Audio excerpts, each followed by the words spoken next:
जय हिंद दोस्तों। BSSC CGL 4 2026 की श्रृंखला में आप सभी का स्वागत है। जैसा कि आप जान रहे हैं दोस्तों, यूटेरिया का वॉल्यूम 2 सेट प्रैक्टिस चल रहा है। सेट नंबर 1 से लेकर के सेट नंबर 8 तक हो चुका है, जिसका लिंक हमारे वीडियो का डिस्क्रिप्शन बॉक्स में दिया हुआ है। आप चाहे तो वहां से देख सकते हैं। आज सेट नंबर 9 है दोस्तों, आप इसको जरूर लगाइएगा। इसमें क्वेश्चन का लेवल बहुत ही अच्छा दिया हुआ है, एग्जाम के जैसा हूबहू क्वेश्चन मिलेगा दोस्तों। इसमें अगर 120 प्लस मार्क लाते हैं दोस्तों, इसका मतलब कि आपका तैयारी बहुत ही अच्छा है। कितना मार्क आ रहा है दोस्तों, आप कमेंट बॉक्स में जरूर बताइएगा, ठीक है। और इन सभी का पीडीएफ के लिए हमारे टेलीग्राम चैनल ABC सुमन के साथ जरूर ज्वाइन करें। वहां पर आपको बहुत सारे किताब का पीडीएफ बिल्कुल फ्री में मिलेगा, तो आप ज्वाइन करके लाभ उठा सकते हैं। और आपसे निवेदन है दोस्तों कि इतना मेहनत करते हैं आपके लिए, तो एक लाइक तो बनता है दोस्तों, एक लाइक जरूर कीजिएगा। तो आइए दोस्तों, हम लोग चलते हैं सेट नंबर 9 की ओर। मेरे साथ बने रहिएगा। क्वेश्चन नंबर 1, समुद्रगुप्त ने ग्रहण, मोक्ष, अनुग्रह की विजय की नीति का पालन किसके खिलाफ किया था? राइट आंसर होगा दक्षिण भारत के राज्यों के लिए। ऑप्शन नंबर सी हो जाएगा। समुद्रगुप्त ने दक्षिण भारत के 12 राज्यों को पराजित किया तथा दक्षिण के राज्यों के लिए विजय नीति का 3 आधार बनाया। ये 3 आधार क्या था दोस्तों? पहला आधार था ग्रहण, ठीक है। पहला आधार क्या था? ग्रहण। दूसरा आधार था मोक्ष, ठीक है। तीसरा आधार था अनुग्रह। ये जो है 3 आधार बनाया। अगर हम ग्रहण के मतलब समझे तो इसका मतलब होता है शत्रु पर अधिकार करना। मोक्ष का मतलब होता है शत्रु को मुक्त करना। और अनुग्रह के मतलब होता है राज्य को लौटाकर शत्रु पर दया करना। ये जो है 3 आधार बनाया गया। आइए दोस्तों, थोड़ा सा समुद्रगुप्त के बारे में थोड़ा सा जानकारी लेते हैं, ठीक है। इन्हें जो है भारत का नेपोलियन कहा गया। आप जानते हैं दोस्तों, भारत का नेपोलियन। तो भारत का नेपोलियन समुद्रगुप्त कहा गया था, लेकिन किसने कहा था? तो बीए स्मिथ ने कहा था। बीए स्मिथ के द्वारा जो है भारत का नेपोलियन कहा गया था। इनको कुछ उपाधि और भी मिला है दोस्तों, जैसे में कविराज की उपाधि,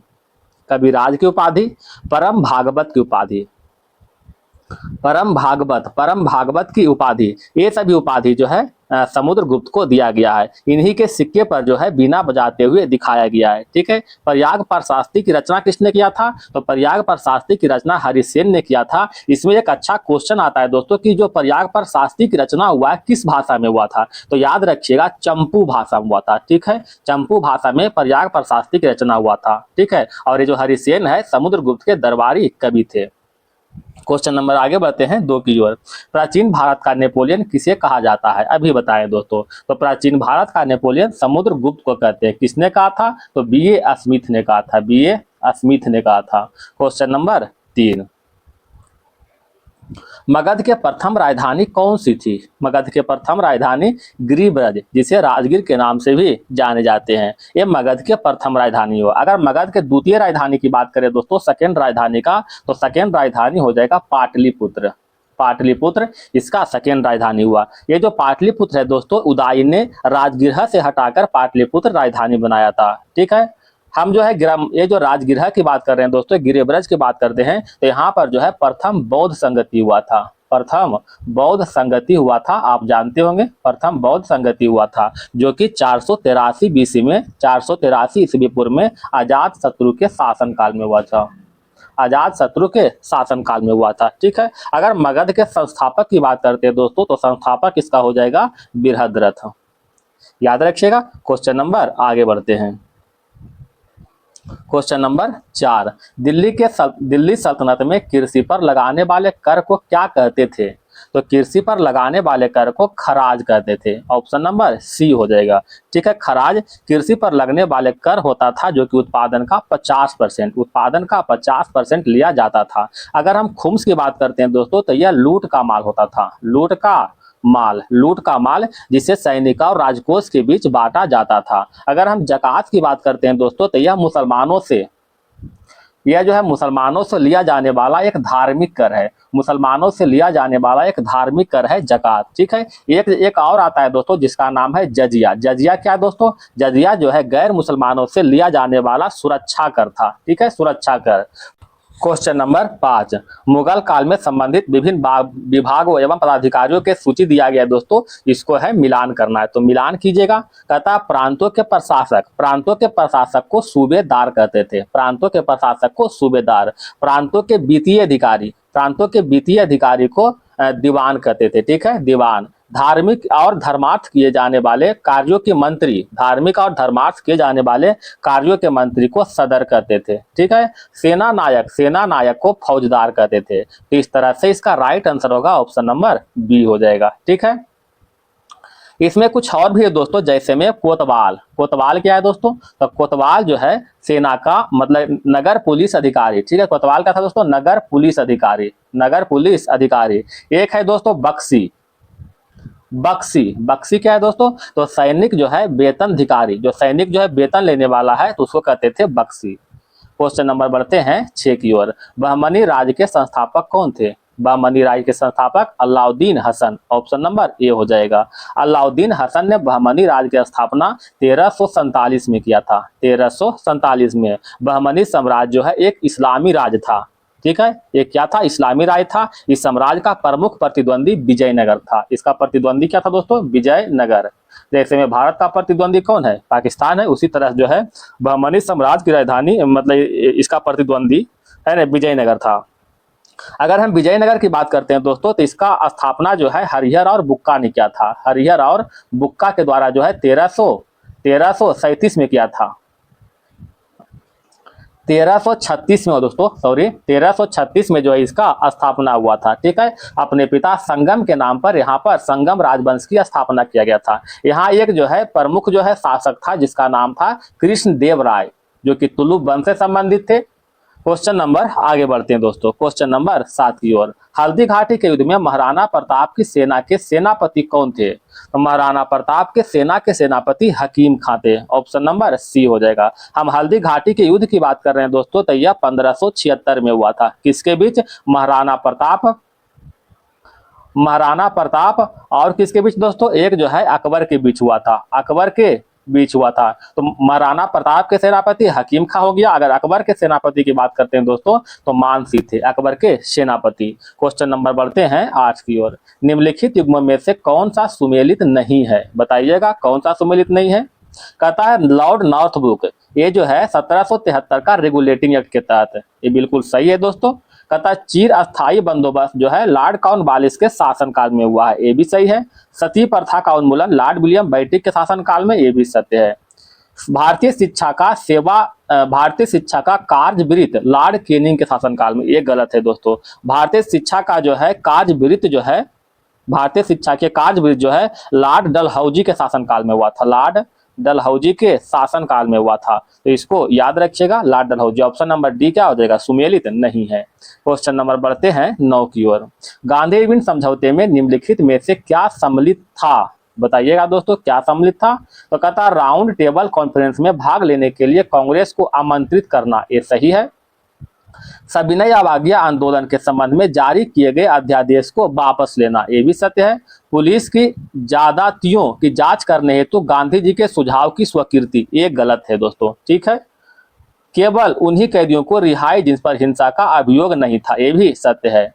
तो कहने का मतलब ये हुआ दोस्तों 1, 2 और 4, 1, 2 और 4 इसका सत्य है। क्वेश्चन नंबर बढ़ते हैं 10 की ओर। निम्नलिखित युग्मों पर विचार करें। विचार करना है दोस्तों। कहता है स्थानीय स्वशासन के जनक लॉर्ड मिंटो, जो कि गलत है दोस्तों। स्थानीय स्वशासन के जनक लॉर्ड रिपन है। स्थानीय स्वशासन के जनक कौन है? लॉर्ड रिपन है। ठीक है। सांप्रदायिक निर्वाचन वर्ग के जनक लॉर्ड मिंटो है, ना कि लॉर्ड रिपन। भारतीय प्रेस की मुक्तिदाता चार्ल्स मेटाकॉफ। ये बिल्कुल सही है। तो केवल और केवल 3 सही सुमेलित है। ऑप्शन नंबर बी हो जाएगा। Question number 11। जालियांवाला बाग हत्याकांड के विरोध में निम्नलिखित में से किसने वायसराय की कार्य परिषद से त्याग पत्र दिया था? राइट आंसर होगा सर शंकरन नायर ने। जालियांवाला बाग हत्याकांड के बाद सर शंकरन नायर ने वायसराय की कार्य परिषद से इस्तीफा दिया था तथा रविन्द्रनाथ टैगोर ने नाइटहुड की उपाधि जो है वापस कर दिया था तथा महात्मा गांधी जी के द्वारा जो है केसर हिंद की उपाधि जो है वापस कर दिया था। ये तीनों याद रखिएगा। अच्छा, जालियांवाला बाग के बारे में थोड़ा सा जानते हैं दोस्तों। तो यह घटना जो है 13 अप्रैल 1919 को हुआ था पंजाब के अमृतसर में। जब ये जो है सैफुद्दीन किचलू और एक जो है सत्यपाल, दोनों को गिरफ्तारी के विरोध में यह जो है सभा का आयोजन किया जा रहा था। तब जनरल डायर ने इस पर जो है गोलीबारी करके जो है भारतीय को हत्या कर दिया था, जिसमें सैकड़ों लोग मारे गए थे। ठीक है, क्वेश्चन नंबर बढ़ते हैं 12 की ओर।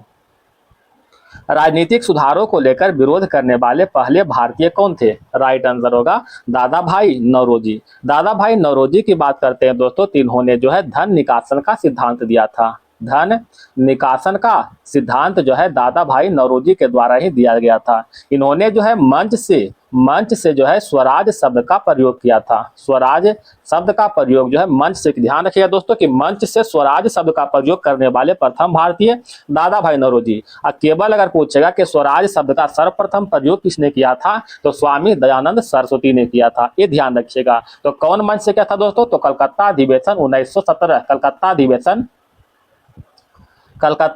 1917 में जो है कोलकाता अधिवेशन 1906, कोलकाता अधिवेशन 1906, इसी में जो है इसी अधिवेशन में स्वराज शब्द का प्रयोग किया गया था। ठीक है, इसी के द्वारा ही 1866 में ईस्ट इंडिया एसोसिएशन की स्थापना हुआ था तथा 1865 में लंदन इंडिया सोसाइटी की स्थापना भी किया था। क्वेश्चन नंबर बढ़ते हैं दोस्तों 13 की ओर। सुरक्षा प्रकोष्ठ नीति निम्नलिखित में से किससे संबंधित है? सुरक्षा प्रकोष्ठ नीति का संबंध वारेन हेस्टिंग्स से है। वारेन हेस्टिंग्स की बात करते हैं दोस्तों, तो इसका शासनकाल 1772 से लेकर के लगभग 1785 तक था। ठीक है, इसी के शासनकाल में कलकत्ता में सुप्रीम कोर्ट की स्थापना हुआ था। सुप्रीम कोर्ट की स्थापना हुआ था। स्थापना कब हुआ था दोस्तों? स्थापना जो है 1774 में हुआ था, रेगुलेटिंग एक्ट 1773 के तहत। ठीक है, तो याद रखिएगा ये जो हेस्टिंग्स ने 1772 में रॉबर्ट क्लाइव द्वारा लागू किए गए बंगाल में द्वैत शासन प्रणाली को भी समाप्त किया था। इसी के शासनकाल में प्रथम आंग्ल मराठा युद्ध हुआ था। फर्स्ट आंग्ल मराठा युद्ध जो है वारेन हेस्टिंग्स के शासन काल में हुआ था। क्वेश्चन नंबर बढ़ते हैं 14 की ओर। जल संभर प्रबंधन के संबंध में निम्नलिखित कथनों पर विचार करें, तथा कौन सा कथन सही है? इसके अनुसार धरातलीय और भौम जल संसाधनों का प्रबंधन किया जाता है, यह सत्य है। हरियाली परियोजना का संचालन केंद्र सरकार द्वारा जल संभर प्रबंधन के अनुसार किया जाता है, ये भी सत्य है। अतः ऑप्शन नंबर बी हो जाएगा। क्वेश्चन नंबर बढ़ते हैं दोस्तों 15 की ओर। भारत में सूती वस्त्र उद्योग के विकास के लिए निम्न में से किन कारणों को प्रमुख माना जाता है? राइट आंसर होगा दोस्तों कथा कौन सा कथन सही है? तो भारत में उष्णकटिबंधीय जलवायु की स्थित होना, ये सत्य है। वस्त्र उद्योग के लिए कुशल श्रमिक की उपलब्धता, ये भी सही है।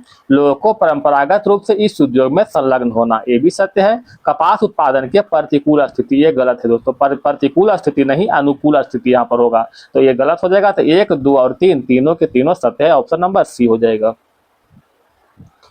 क्वेश्चन नंबर 16 देखते हैं दोस्तों। निम्न कथनों पर विचार करना है, कथा कौन सा कथन सही नहीं है? शुक्र ग्रह का सूर्य के चारों ओर परिक्रमण काल मंगल ग्रह के परिक्रमण काल से अधिक होता है, ये गलत है दोस्तों। मंगल ग्रह के परिक्रमण काल से कम होता है, क्योंकि मंगल ग्रह के परिक्रमण काल जो है 687 दिन होता है, 687 दिन। और शुक्र ग्रह के परिक्रमण काल जो है 255 दिन होता है। तो आप देख रहे हैं दोस्तों मंगल ग्रह से कम है, ना कि अधिक है, तो ये तो गलत हो गया ना। मंगल और बृहस्पति के बीच क्षुद्र ग्रह की पट्टी पाई जाती है, ये तो बिल्कुल सही है। बुध, शुक्र और शनि ग्रह सबसे अधिक घनत्व वाले ग्रह, ये भी गलत है दोस्तों। ठीक है, ये क्या है? गलत है। तो 1 और 3 कथन गलत है। Option number C is right answer. Question number 17।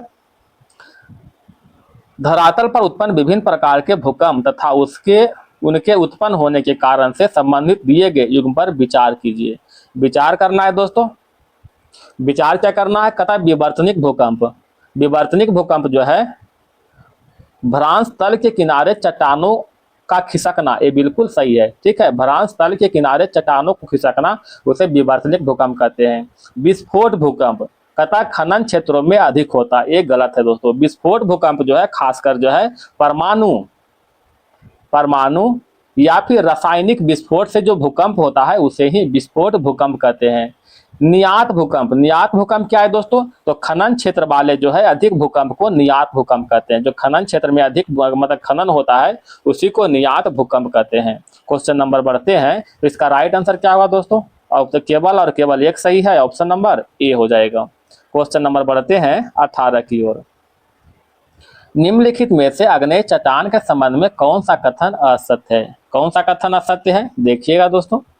कथा अग्नेय चट्टान की उत्पत्ति मैग्मा के जमाव के कारण होता है। बिल्कुल सही है, अग्नेय चट्टान की उत्पत्ति जो होता है मैग्मा के जमाव के कारण ही होता है। इस चट्टान से काली मिट्टी का निर्माण होता है। सत्य है। अग्नेय चट्टान में जीवाश्म पाए जाते हैं। गलत है दोस्तों, जीवाश्म जो है अवसादी चट्टान में होते हैं, ना कि अग्नेय चट्टान में। अग्नेय चट्टान में लोहा पाए जाते हैं। लोहा, सोना, चांदी, ये सभी जो है खनिज खासकर पाए जाते हैं। तो 3 जो है गलत हो गया, 1 और 2 सत्य है। कहता कौन सा कथन असत्य है? तो ऑप्शन नंबर सी असत्य है। क्वेश्चन नंबर बढ़ते हैं दोस्तों 19 की ओर। ट्रांस हिमालय के भौतिक रचनाओं को पूर्व से पश्चिम के क्रम में सजाएं। सजाना है दोस्तों, तो पहले आ जाएगा जास्कर, जास्कर के बाद गिलगित, गिलगित के बाद पीर पंजाल, पीर पंजाल के बाद बूलर आ जाएगा। यानी 3 2 1 4, 3 2 1 4 ऑप्शन नंबर सी हो जाएगा। Question number 20। टोम्बलो किस प्रकार की भूमि है? टोम्बलो जो है एक तटीय भू आकृतियां है। तटीय भू आकृतियां है टोम्बलो। टोम्बलो एक तटीय निक्षेप स्थल रूपन है। क्वेश्चन नंबर बढ़ते हैं दोस्तों 21 की ओर। भारत का कौन सा संवैधानिक संशोधन अधिनियम आर्थिक रूप से कमजोर वर्ग यानी ईडब्ल्यूएस के लिए 10% आरक्षण का प्रावधान किया गया है? तो ईडब्ल्यूएस के लिए 10% आरक्षण का प्रावधान 103वां संविधान संशोधन के तहत किया गया है। ठीक है, 103वां संविधान संशोधन। 101वां संविधान संशोधन के तहत जो है जीएसटी से संबंधित है। ठीक है, जीएसटी से संबंधित है। 102वां संविधान संशोधन, 102वां संविधान संशोधन के द्वारा जो है सामाजिक और शैक्षणिक रूप से पिछड़े वर्ग के लिए, सामाजिक और शैक्षणिक रूप से पिछड़े वर्ग के लिए आरक्षण का प्रावधान किया गया है 102वां संविधान संशोधन से। 104वां संवैधानिक संशोधन की बात करते हैं दोस्तों, तो इसमें क्या है कि लोकसभा और राज्य विधानसभा में अनुसूचित जाति और जनजाति के लिए सीटों का आरक्षण दिया गया है। ठीक है, क्वेश्चन नंबर जो है 22 की ओर चलते हैं। संविधान के अनुच्छेद 350 का बी उल्लेखित है। तो अनुच्छेद 350 का भी भाषाई अल्पसंख्यक के लिए विशेष अधिकारी का प्रावधान किया गया है। भाषाई अल्पसंख्यक के लिए विशेष अधिकारी अनुच्छेद 350 का बी। अगर 350 का ए की बात करते हैं दोस्तों, तो इसमें क्या है, प्राथमिक स्तर पर मातृभाषा में शिक्षा देना। प्राथमिक स्तर पर मातृभाषा में शिक्षा देना, मातृभाषा में शिक्षा देना, यह जो है 350 का ए के अंतर्गत है। क्वेश्चन नंबर देखिएगा 23 की ओर। लोकपाल लोकायुक्त शब्द किसके द्वारा गढ़ा गया था? लोकपाल और लोकायुक्त शब्द जो है एल.एम. सिंधवी यानी लक्ष्मीमल सिंधवी के द्वारा जो है गढ़ा गया था। ठीक है, एल.एम. सिंधवी के द्वारा। और कब गढ़ा गया दोस्तों? तो 1966 में, 1963 में दोस्तों, सॉरी 1963 में जो है लोकपाल और लोकायुक्त के शब्द गढ़ा गया था। कहीं कहीं 1966 भी देता है दोस्तों, तो इस पर ध्यान रखिएगा कि 1963 में गढ़ा गया था। अगर 1963 ऑप्शन में नहीं रहे तो आप मार सकते हैं 1966। इसका उद्देश्य क्या है दोस्तों? तो इसका उद्देश्य कुछ सार्वजनिक पदाधिकारियों के खिलाफ भ्रष्टाचार के आरोपी की जांच करना।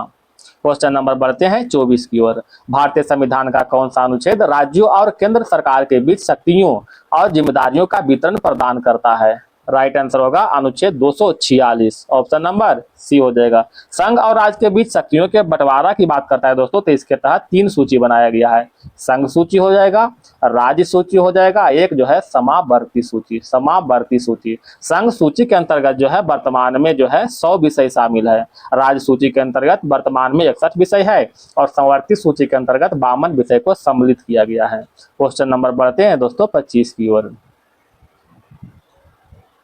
किस राज्य में पंचायत व्यवस्था नहीं है? बताइएगा दोस्तों, किस राज्य में पंचायत व्यवस्था नहीं है? तो नागालैंड, मिजोरम और मेघालय, इन तीनों में पंचायत व्यवस्था नहीं है। हम लोग पंचायती राज की बात करते हैं दोस्तों, तो इसको जो है संविधान के भागनों और अनुसूची 11 में सम्मिलित किया गया है। ठीक है, अनुसूची 11 में इससे संबंधित कुछ समिति भी है दोस्तों, जैसे में बलवंतराय मेहता समिति, इसका गठन जो है 1957 में हुआ था। इन्होंने पंचायती राज संबंधी त्रिस्तरीय पंचायती राज की सिफारिश किया था। एक है दोस्तों अशोक मेहता समिति, इसका गठन जो है 1977 में हुआ था। इन्होंने जो है पंचायती राज संबंधी द्विस्तरीय पंचायती राज की सिफारिश किया था। ठीक है, और पंचायती राज को संवैधानिक दर्जा जो है, पंचायती राज को संवैधानिक दर्जा एल.एम. सिंधवी समिति के द्वारा 1986 में दिया गया था। 1986 के तहत। एलएम संघीय समिति जिसका गठन जो हुआ था 1986 में, इसी के द्वारा जो है पंचायती राज को संवैधानिक दर्जा दिया गया था, जो कि 73वें संविधान संशोधन 1992 के तहत जो है संवैधानिक दर्जा प्राप्त हुआ है। क्वेश्चन नंबर बढ़ते हैं 26 की ओर। किस राज्य में पहला लोकायुक्त स्थापित हुआ था? तो पहला लोकायुक्त महाराष्ट्र में स्थापित हुआ था। राइट आंसर होगा महाराष्ट्र में। सर्वप्रथम लोकायुक्त का गठन जो है महाराष्ट्र में 1971 में हुआ था। ऐसे हालांकि जो है ओडिशा में यह अधिनियम 1970 में ही पारित हो गया था, लेकिन ओडिशा में 1983 में गठन हुआ है। ठीक है, 1983 में। और अगर बिहार की बात करते हैं तो बिहार में गठन हुआ था लोकायुक्त का 1974 में। और अगर पंजाब की बात करते हैं तो पंजाब में जो है 1995 में, और केरल में 1999 में जो है इसका गठन किया गया था। ठीक है, तो पहला लोकायुक्त का गठन महाराष्ट्र में 1971 में हुआ था। क्वेश्चन नंबर 27 की ओर चलते हैं। किस वर्ष में राष्ट्रीय विस्तार सेवा को प्रारंभ किया गया था? किस वर्ष में राष्ट्रीय विस्तार सेवा को प्रारंभ किया गया था? राइट आंसर होगा 1953। ऑप्शन नंबर ए हो जाएगा। इसका मुख्य उद्देश्य स्वयं सहायता प्रयासों के आधार पर विकास कार्य को आगे बढ़ाना था। Question number 28। भारत के संविधान का कौन सा अनुच्छेद भारतीय निर्वाचन आयोग की स्थापना से संबंधित है? तो भारतीय निर्वाचन आयोग की स्थापना से संबंधित अनुच्छेद 324 है। अनुच्छेद 324 है। भारत के संविधान के भाग 15 और अनुच्छेद 324 में निर्वाचन आयोग के बारे में चर्चा किया गया, यानी प्रावधान किया गया है। यह जो है भारत के एक स्वायत्त संवैधानिक आयोग है, जो कि केंद्र और राज्य के बीच निष्पक्ष चुनावों को निष्पादन करता है। ठीक है, अगर निर्वाचन आयोग की बात कर रहे हैं दोस्तों, इसका स्थापना की, तो इसका स्थापना जो है 25 जनवरी 1950 को स्थापना हुआ था। ठीक है, क्वेश्चन नंबर आगे बढ़ते हैं दोस्तों। निम्नलिखित में कौन सा उपागम प्रोफेसर अमर्त्य सेन से संबंधित था? राइट आंसर होगा साक्षमता उपागम। ऑप्शन नंबर बी हो जाएगा। ठीक है, प्रोफेसर अमर्त्य सेन की बात कर रहे हैं दोस्तों, तो इनको नोबेल पुरस्कार से 1998 में सम्मानित किया गया था, और वो भी अर्थशास्त्र के क्षेत्र में। क्वेश्चन नंबर 30 की ओर। राजकोषीय घाटा है, बजटीय घाटे का योग और सरकार का बाजार ऋण दायित्व। ऑप्शन नंबर डी हो जाएगा। बजटीय घाटे का योग और सरकार का बाजार ऋण तथा दायित्व। क्वेश्चन नंबर 31 थोड़ा सा धुंधला है दोस्तों, माफ कीजिएगा। नरसिंघम समिति पहला यानी फर्स्ट और दूसरा निम्नलिखित में किससे संबंधित है? तो नरसिंघम समिति का संबंध बैंकिंग क्षेत्र से है। नरसिंघम समिति फर्स्ट का जो स्थापना जो है 1991 में हुआ था, और सेकेंड 1998 में हुआ था। ये दोनों ध्यान रखिएगा। आइए दोस्तों कुछ समिति की हम लोग बात करते हैं, जैसे में गोईपोरिया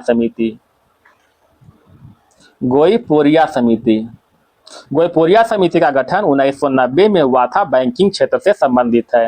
राजा चेलैया समिति इसका गठन 1991 में हुआ था। इसका संबंध कर संरचना में सुधार से है। ठीक है, मल्होत्रा समिति इसका गठन 1993 में हुआ था। इसका संबंध किससे है दोस्तों? बीमा क्षेत्र से है, बीमा क्षेत्र से संबंधित है। राकेश मोहन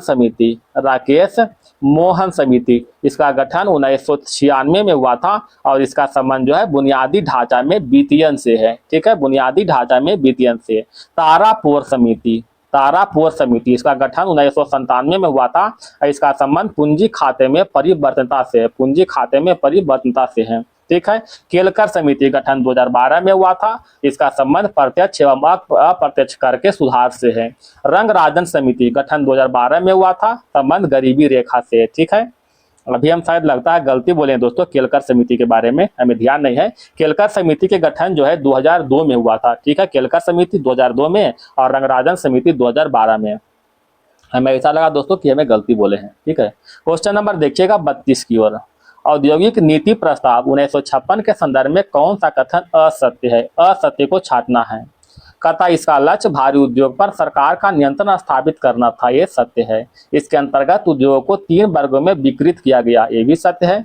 इसके अंतर्गत नए उद्योगों को अनुमति उस समय तक नहीं दी जाती थी जब तक वह सरकार से लाइसेंस प्राप्त नहीं कर लेता था, ये भी सत्य है। आर्थिक रूप से पिछड़े क्षेत्रों में लगाए जाने वाले उद्योग को लाइसेंस प्राप्त करना कठिन था, एक गलत है दोस्तों। तो option number D is right answer. Question number देखिएगा 33 की ओर। 33 में क्या है दोस्तों? खाली स्थान कंप्यूटर को चालू करने और सिस्टम को पावर अप करने की प्रक्रिया है। इस प्रक्रिया को बूटिंग कहते हैं। ऑप्शन नंबर बी हो जाएगा बूटिंग, यानी स्विच ऑफ करके ऑन करना, पावर अप करना बूटिंग कहते हैं। ठीक है। क्वेश्चन नंबर 34, निम्नलिखित में कौन सी कंप्यूटर प्रोग्रामिंग लैंग्वेज है? तो कौन है दोस्तों? तो स्क्रैच जो है कंप्यूटर प्रोग्रामिंग लैंग्वेज है। कुछ कंप्यूटर प्रोग्रामिंग लैंग्वेज के बारे में देखते हैं दोस्तों। तो जैसे में स्क्रैच हो गया, जावा, पाइथन, ठीक है, सी प्लस प्लस, एक है सी हच। ये सभी जो है कंप्यूटर भाषा के लैंग्वेज है, प्रोग्रामिंग लैंग्वेज है। क्वेश्चन नंबर 35, नेट बॉल खेल में खिलाड़ी की संख्या कितनी होती है? तो नेट बॉल खेल में खिलाड़ी की संख्या 7 होती है। ये जो 7 खिलाड़ी कबड्डी में भी होता है। कबड्डी आप लोग खेले होंगे दोस्तों। तो कबड्डी और नेट बॉल दोनों में 7 खिलाड़ी होते हैं। अगर हम 4 खिलाड़ी की बात करते हैं दोस्तों, तो पोलो में 4 खिलाड़ी और वॉलीबॉल में 6 खिलाड़ी। वॉलीबॉल में 6 खिलाड़ी और 5 खिलाड़ी किसमें होता है दोस्तों? तो बास्केटबॉल में 5 खिलाड़ी होता है। क्वेश्चन नंबर 36 की ओर। ठीक है। ओलंपिक शुभंकर की प्रथा किस ओलंपिक खेल से शुरू हुई थी? ओलंपिक शुभंकर की प्रथा जो है मैक्सिको सिटी 1968 से शुरू हुआ था। ठीक है, मैक्सिको सिटी 1968 से। आइए दोस्तों ओलंपिक के बारे में थोड़ा सा चर्चा करते हैं। आधुनिक ओलंपिक खेल का शुरुआत, आधुनिक ओलंपिक खेल का शुरुआत जो है 1896 में पियरे डी कुबर्टिन के द्वारा शुरू किया गया था। कहां से दोस्तों? एथेंस, ग्रीस से हुआ था। आईओसी का हेडक्वार्टर की बात करते हैं दोस्तों। हेडक्वार्टर तो लुसाने जो कि स्विट्जरलैंड में स्थित है। इसका 2 आधिकारिक भाषा है दोस्तों। कौन कौन से? एक फ्रेंच है और दूसरा है अंग्रेजी। ये 2 आधिकारिक भाषा है आईओसी के। ठीक है। ओलंपिक में पहला व्यक्तिगत पदक किसने जीता है दोस्तों? तो याद रखिएगा केडी जागब ने। अगर प्रथम महिला पदक की बात करें तो कर्णम मल्लेश्वरी के द्वारा जो है प्रथम महिला पदक से सम्मानित किया गया था। क्वेश्चन नंबर 37, येलो बुक किस देश के सरकारी रिपोर्ट या प्रकाशन दस्तावेज है? तो येलो बुक फ्रांस के सरकारी रिपोर्ट या प्रकाशन दस्तावेज है, फ्रांस का। ठीक है। अगर हम भारत की बात करते हैं दोस्तों तो व्हाइट पेपर है, व्हाइट पेपर। अगर हम जापान की बात करते हैं दोस्तों, तो जापान में क्या है दोस्तों? ग्रे बुक है। ग्रे बुक जापान में है, ग्रे बुक जापान का। ब्रिटेन का ऐसा कोई सरकारी दस्तावेज नहीं है दोस्तों। ठीक है। अगर हम ऑरेंज बुक की बात करते हैं तो ऑरेंज बुक हो जाएगा नीदरलैंड के ऑरेंज बुक, ORANG। ठीक है, ऑरेंज बुक। एक है दोस्तों व्हाइट बुक भारत का है दोस्तों। व्हाइट पेपर या व्हाइट बुक की बात करते हैं तो पुर्तगाल हो जाएगा, चीन हो जाएगा और जर्मनी। पुर्तगाल, चीन, Germany, white book. Question number 38, विश्व पर्यटन दिवस कब मनाया जाता है? विश्व पर्यटन दिवस 27 सितंबर को मनाते हैं। ठीक है, ऑप्शन नंबर सी हो जाएगा। अगर हम 16 सितंबर की बात करते हैं दोस्तों, 16 सितंबर को, तो ओजोन परत संरक्षण दिवस 16 सितंबर को। ठीक है। 21 सितंबर की बात करें दोस्तों तो विश्व शांति दिवस 21 सितंबर को। 21 फरवरी को होता है दोस्तों अंतर्राष्ट्रीय मातृभाषा दिवस हो जाएगा 21 फरवरी को। तो ये सभी याद रखिएगा। क्वेश्चन नंबर बढ़ते हैं 39 की ओर।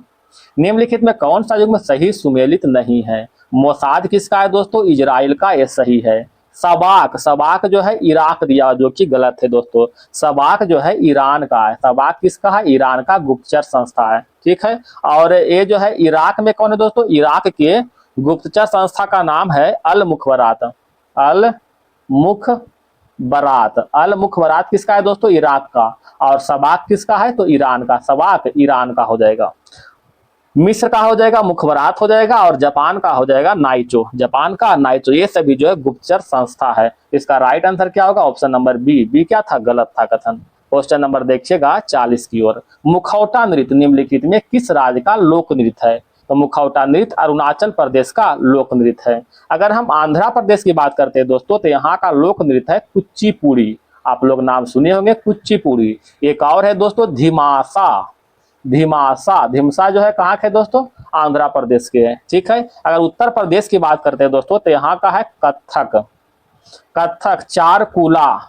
और चारकुला। ठीक है। अगर ये चेचपी की बात करते हैं हिमाचल प्रदेश के तो यहाँ पर क्या है दोस्तों? छपेली महाथू। छफेली, महाथू, डंडा नाच, ये सभी जो है हिमाचल प्रदेश का लोक नृत्य है। तो मुखौटा कहाँ के होगा? अरुणाचल प्रदेश का। क्वेश्चन नंबर 41, केंद्रीय बजट 2026-27 के अनुसार कितने करोड़ रुपए का प्राथमिक घाटा होने की अनुमान लगाया गया है? तो प्राथमिक घाटा होने के अनुमान 2,91,796 करोड़ रुपए का, 2,91,796 करोड़ रुपए का। क्वेश्चन नंबर 42, निम्नलिखित में कौन सा पुस्तक विश्वनाथ आनंद द्वारा लिखा गया है? विश्वनाथ आनंद के द्वारा जो है लाइटिंग किड जो है विश्वनाथ आनंद के द्वारा लिखा गया है। ठीक है। थिंकिंग ऑफ वाटर का लेखक है शांतनु नायडू। ठीक है। One cricket my life and more का लेखक है Shikhar Dhawan. The ghost of Indian small times a journey through time, इसका लेखक है रास्किन ब्रांड हो जाएगा। ठीक है। तो ये सभी याद रखिएगा। क्वेश्चन नंबर बढ़ते हैं 43 की ओर। अंतर्राष्ट्रीय क्रिकेट परिषद में पुरुषों के अंडर 19 क्रिकेट विश्व कप के 16वें संस्करण की विजेता टीम कौन सी है? इसका राइट आंसर होगा Bharat. Option number A. Bharat 6ठी बार आईसीसी 19 विश्व कप का विजेता रहा है। कितना बार? 6ठी बार रहा है। क्वेश्चन नंबर बढ़ते हैं दोस्तों 44 की ओर आते हैं। निपाह वायरस, एक सेकंड दोस्तों, निपाह वायरस के संबंध में निम्नलिखित में कौन सा कथन सत्य है? तो इसका राइट आंसर होगा दोस्तों निपाह एक जूनोटिक वायरस है, ये भी सत्य है। यह पहले जानवरों से इंसानों में फैलती है, फिर इंसान से इंसान में, ये सत्य है। यह मुख्य रूप से चमगादड़ और सुअर के संपर्क में आने से फैलता है। ये सभी के सभी क्या है दोस्तों? सत्य है। क्वेश्चन नंबर 45, बोधन एआई निम्नलिखित में कहाँ लॉन्च किया गया था? बोधन एआई आईआईटी मद्रास में लॉन्च किया गया था। भारत का पहला फ्लोटिंग घाट निम्नलिखित में कहाँ बनेगा? राइट आंसर होगा दोस्तों अयोध्या में भारत का पहला फ्लोटिंग घाट बनाया जाएगा। क्वेश्चन नंबर 47, भारत वन स्थिति रिपोर्ट 2023 के अनुसार देश में कुल वनावरण कितना वर्ग किलोमीटर में फैला हुआ है? तो इसका राइट आंसर हो जाएगा दोस्तों 7,15,343 वर्ग किलोमीटर, 7,15,343 वर्ग किलोमीटर। ठीक है। वर्तमान में जो है यानी कहने का मतलब 2023 की रिपोर्ट के अनुसार भारत में कुल वनावरण और वृक्षावरण का परसेंट कितना है दोस्तों? तो कुल वनावरण और वृक्षावरण का परसेंट 25.17% है। अगर केवल जो है कुल वनावरण की बात करें तो कुल वनावरण हो जाएगा 21.76%। कुल वनावरण 21.76% और वनावरण और वृक्षावरण 25.17%। क्वेश्चन नंबर 48, इसरो के आगामी मिशन शुक्रयान फर्स्ट का मुख्य उद्देश्य निम्नलिखित में कौन सा है? राइट आंसर होगा दोस्तों शुक्र के वायुमंडल के अध्ययन करने के लिए। ऑप्शन नंबर बी हो जाएगा। इसरो का आगामी मिशन शुक्रयान फर्स्ट जिसका संभावित तिथि वर्ष 2028 है, इसका मुख्य उद्देश्य शुक्र के वायुमंडल का अध्ययन करना है। Question number 49, uniform civil code लागू करने वाला दूसरा राज्य निम्नलिखित में कौन सा है? राइट आंसर होगा गुजरात। ऑप्शन नंबर बी हो जाएगा। दूसरा राज्य गुजरात है दोस्तों। तो फर्स्ट में कौन है? तो फर्स्ट स्टेट हो जाएगा उत्तराखंड। फर्स्ट उत्तराखंड, दूसरा गुजरात। क्वेश्चन नंबर 50, निम्नलिखित में से कौन सी योजना बिहार सरकार की है? कौन सा है? तो मुख्यमंत्री महिला रोजगार योजना, मुख्यमंत्री प्रतिज्ञा योजना, विवाह मंडप योजना, ये सभी जो है बिहार सरकार की योजनाएं हैं। ऑप्शन नंबर डी हो जाएगा। क्वेश्चन नंबर 51, निम्नलिखित में से किस विटामिन में कोबाल्ट होता है? कोबाल्ट जो है विटामिन B12 में होता है। विटामिन B12 का रासायनिक नाम क्या है दोस्तों? साइनोकोबालामीन। ठीक है। विटामिन B12 का रासायनिक नाम है, इसमें कोबाल्ट पाया जाता है। विटामिन B6 की बात करते हैं दोस्तों तो इसका रासायनिक नाम है पायरिडॉक्सिन। विटामिन B6 का, इसके कमी से जो है एनीमिया होता है। क्या होता है? एनीमिया होता है। विटामिन B2 की बात करते हैं दोस्तों तो इसे कहते हैं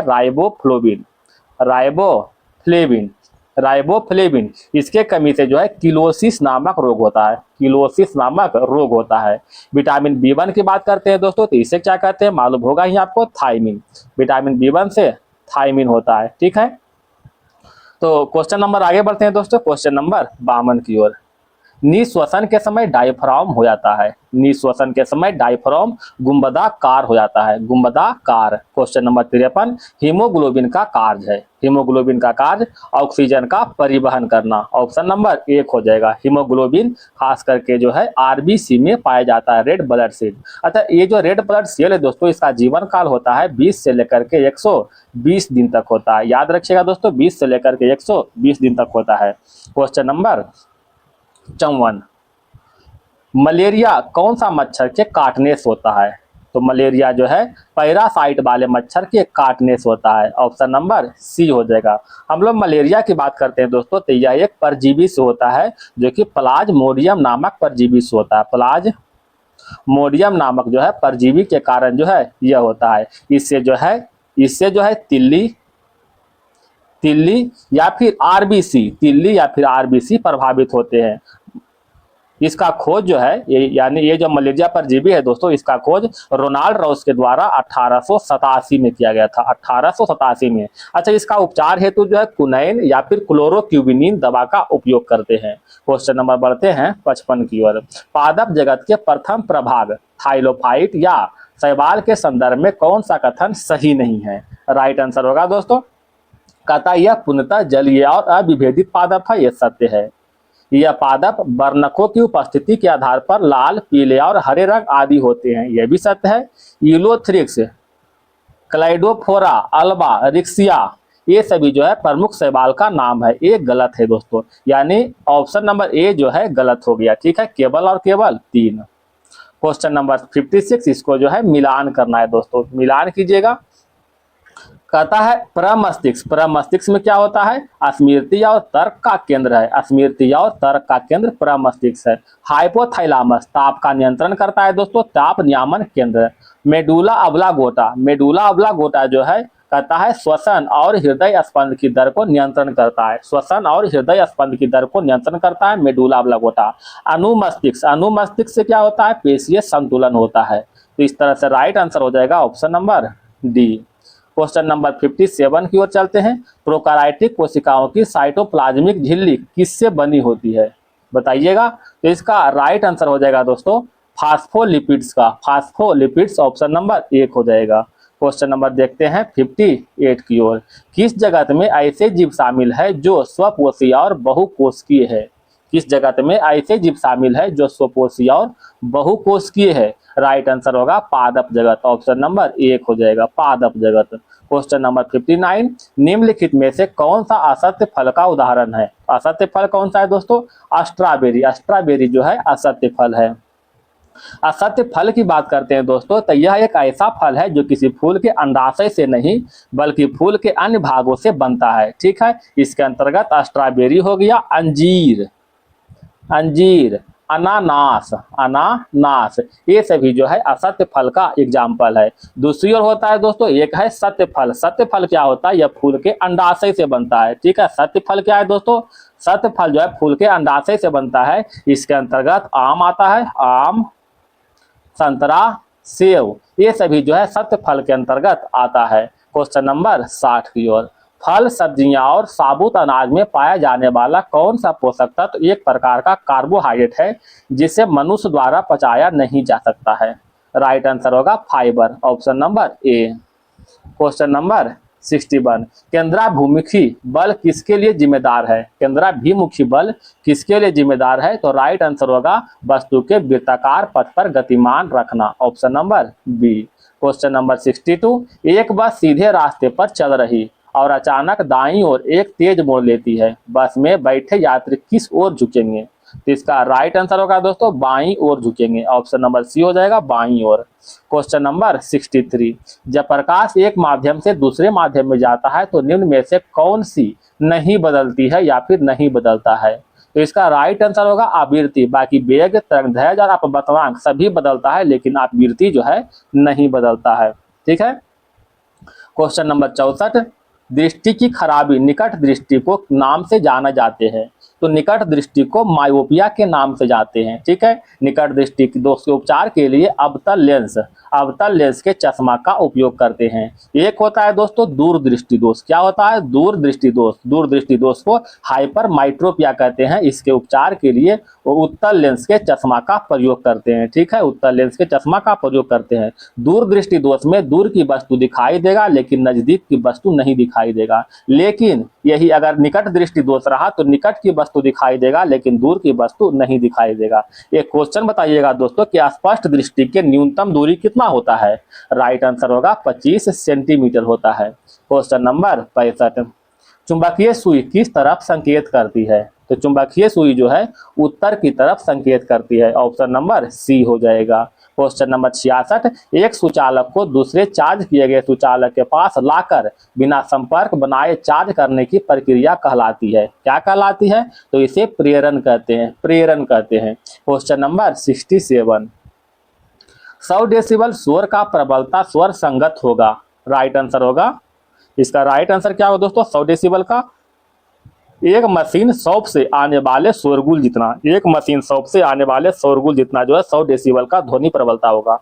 बताइएगा दोस्तों ध्वनि का एसआई मात्रक जो है किस में मापते हैं? तो डेसिबल में मापते हैं। ध्वनि का जो एसआई जो मात्रक होता है डेसिबल होता है। क्वेश्चन नंबर 68, निम्नलिखित कथनों में से कौन सा कथन गलत है? बताइएगा। तो इसका राइट आंसर होगा सभी तत्व के परमाणुओं में न्यूट्रॉन की संख्या हमेशा समान होता है। ऑप्शन नंबर बी हो जाएगा। क्वेश्चन नंबर 69 देखते हैं दोस्तों, निम्नलिखित में से किस धातु में धातुई चमक पाई जाती है? तो इसका राइट आंसर होगा आयोडीन में। आयोडीन में धातुई चमक पाई जाती है। आयोडीन की बात करते हैं दोस्तों तो इसका परमाणु संख्या 53 होता है तथा समूह 17 में संबंधित है। समूह 17 से। ठीक है, इसका कमी से जो है घेघा नामक रोग होता है। घेघा नामक रोग होता है। ठीक है, कार्बोहाइड्रेट या फिर स्टार्च को पता लगाने के लिए आयोडीन का ही परीक्षण किया जाता है। आयोडीन परीक्षण। क्वेश्चन नंबर 70, सामान्य शरीर में सर्वाधिक पाया जाने वाला तत्व तो निम्नलिखित में से कौन है? राइट आंसर हो जाएगा ऑक्सीजन।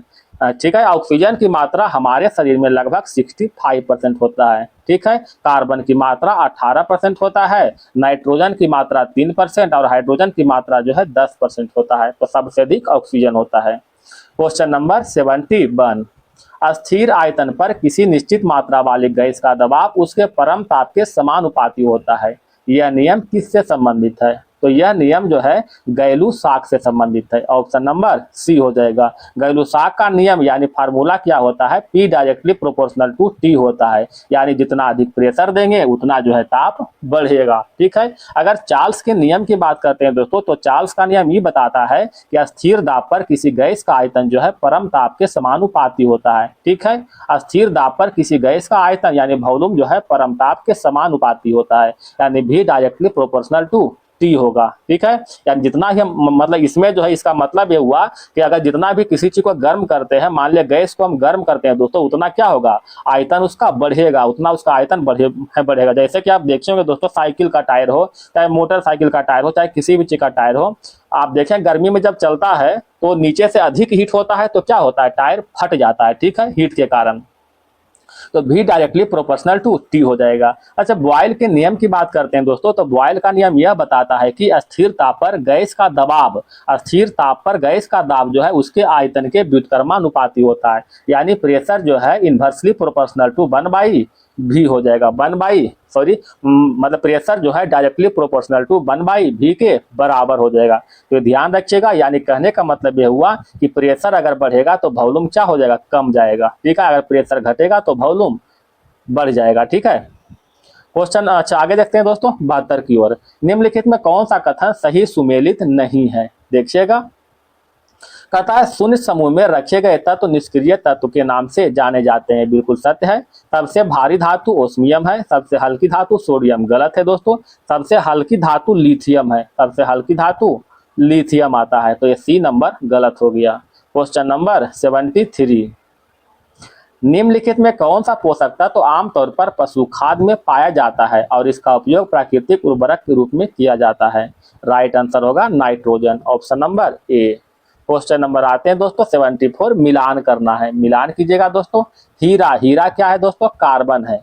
मानिक, मानिक जो है एल्यूमिनेट है। संगमरमर कैल्शियम है दोस्तों, और सीमेंट जो है क्रोमियम है। इस तरह से right answer option number B हो जाएगा। क्वेश्चन नंबर 75 की ओर आते हैं दोस्तों। कहता है निम्नलिखित में से किस एल्युमिनियम लवण का इस्तेमाल रक्तस्राव को रोकने के लिए किया जाता है? किसका होता है दोस्तों, बताइएगा। तो इसका राइट आंसर हो जाएगा पोटाश फिटकिरी। पोटाश फिटकिरी का इस्तेमाल रक्तस्राव को रोकने के लिए होता है। तो क्वेश्चन यहाँ तक जीके का सेक्शन जो है समाप्त हो गया है दोस्तों। इसके बाद आएगा मैथ और रीजनिंग का सेक्शन।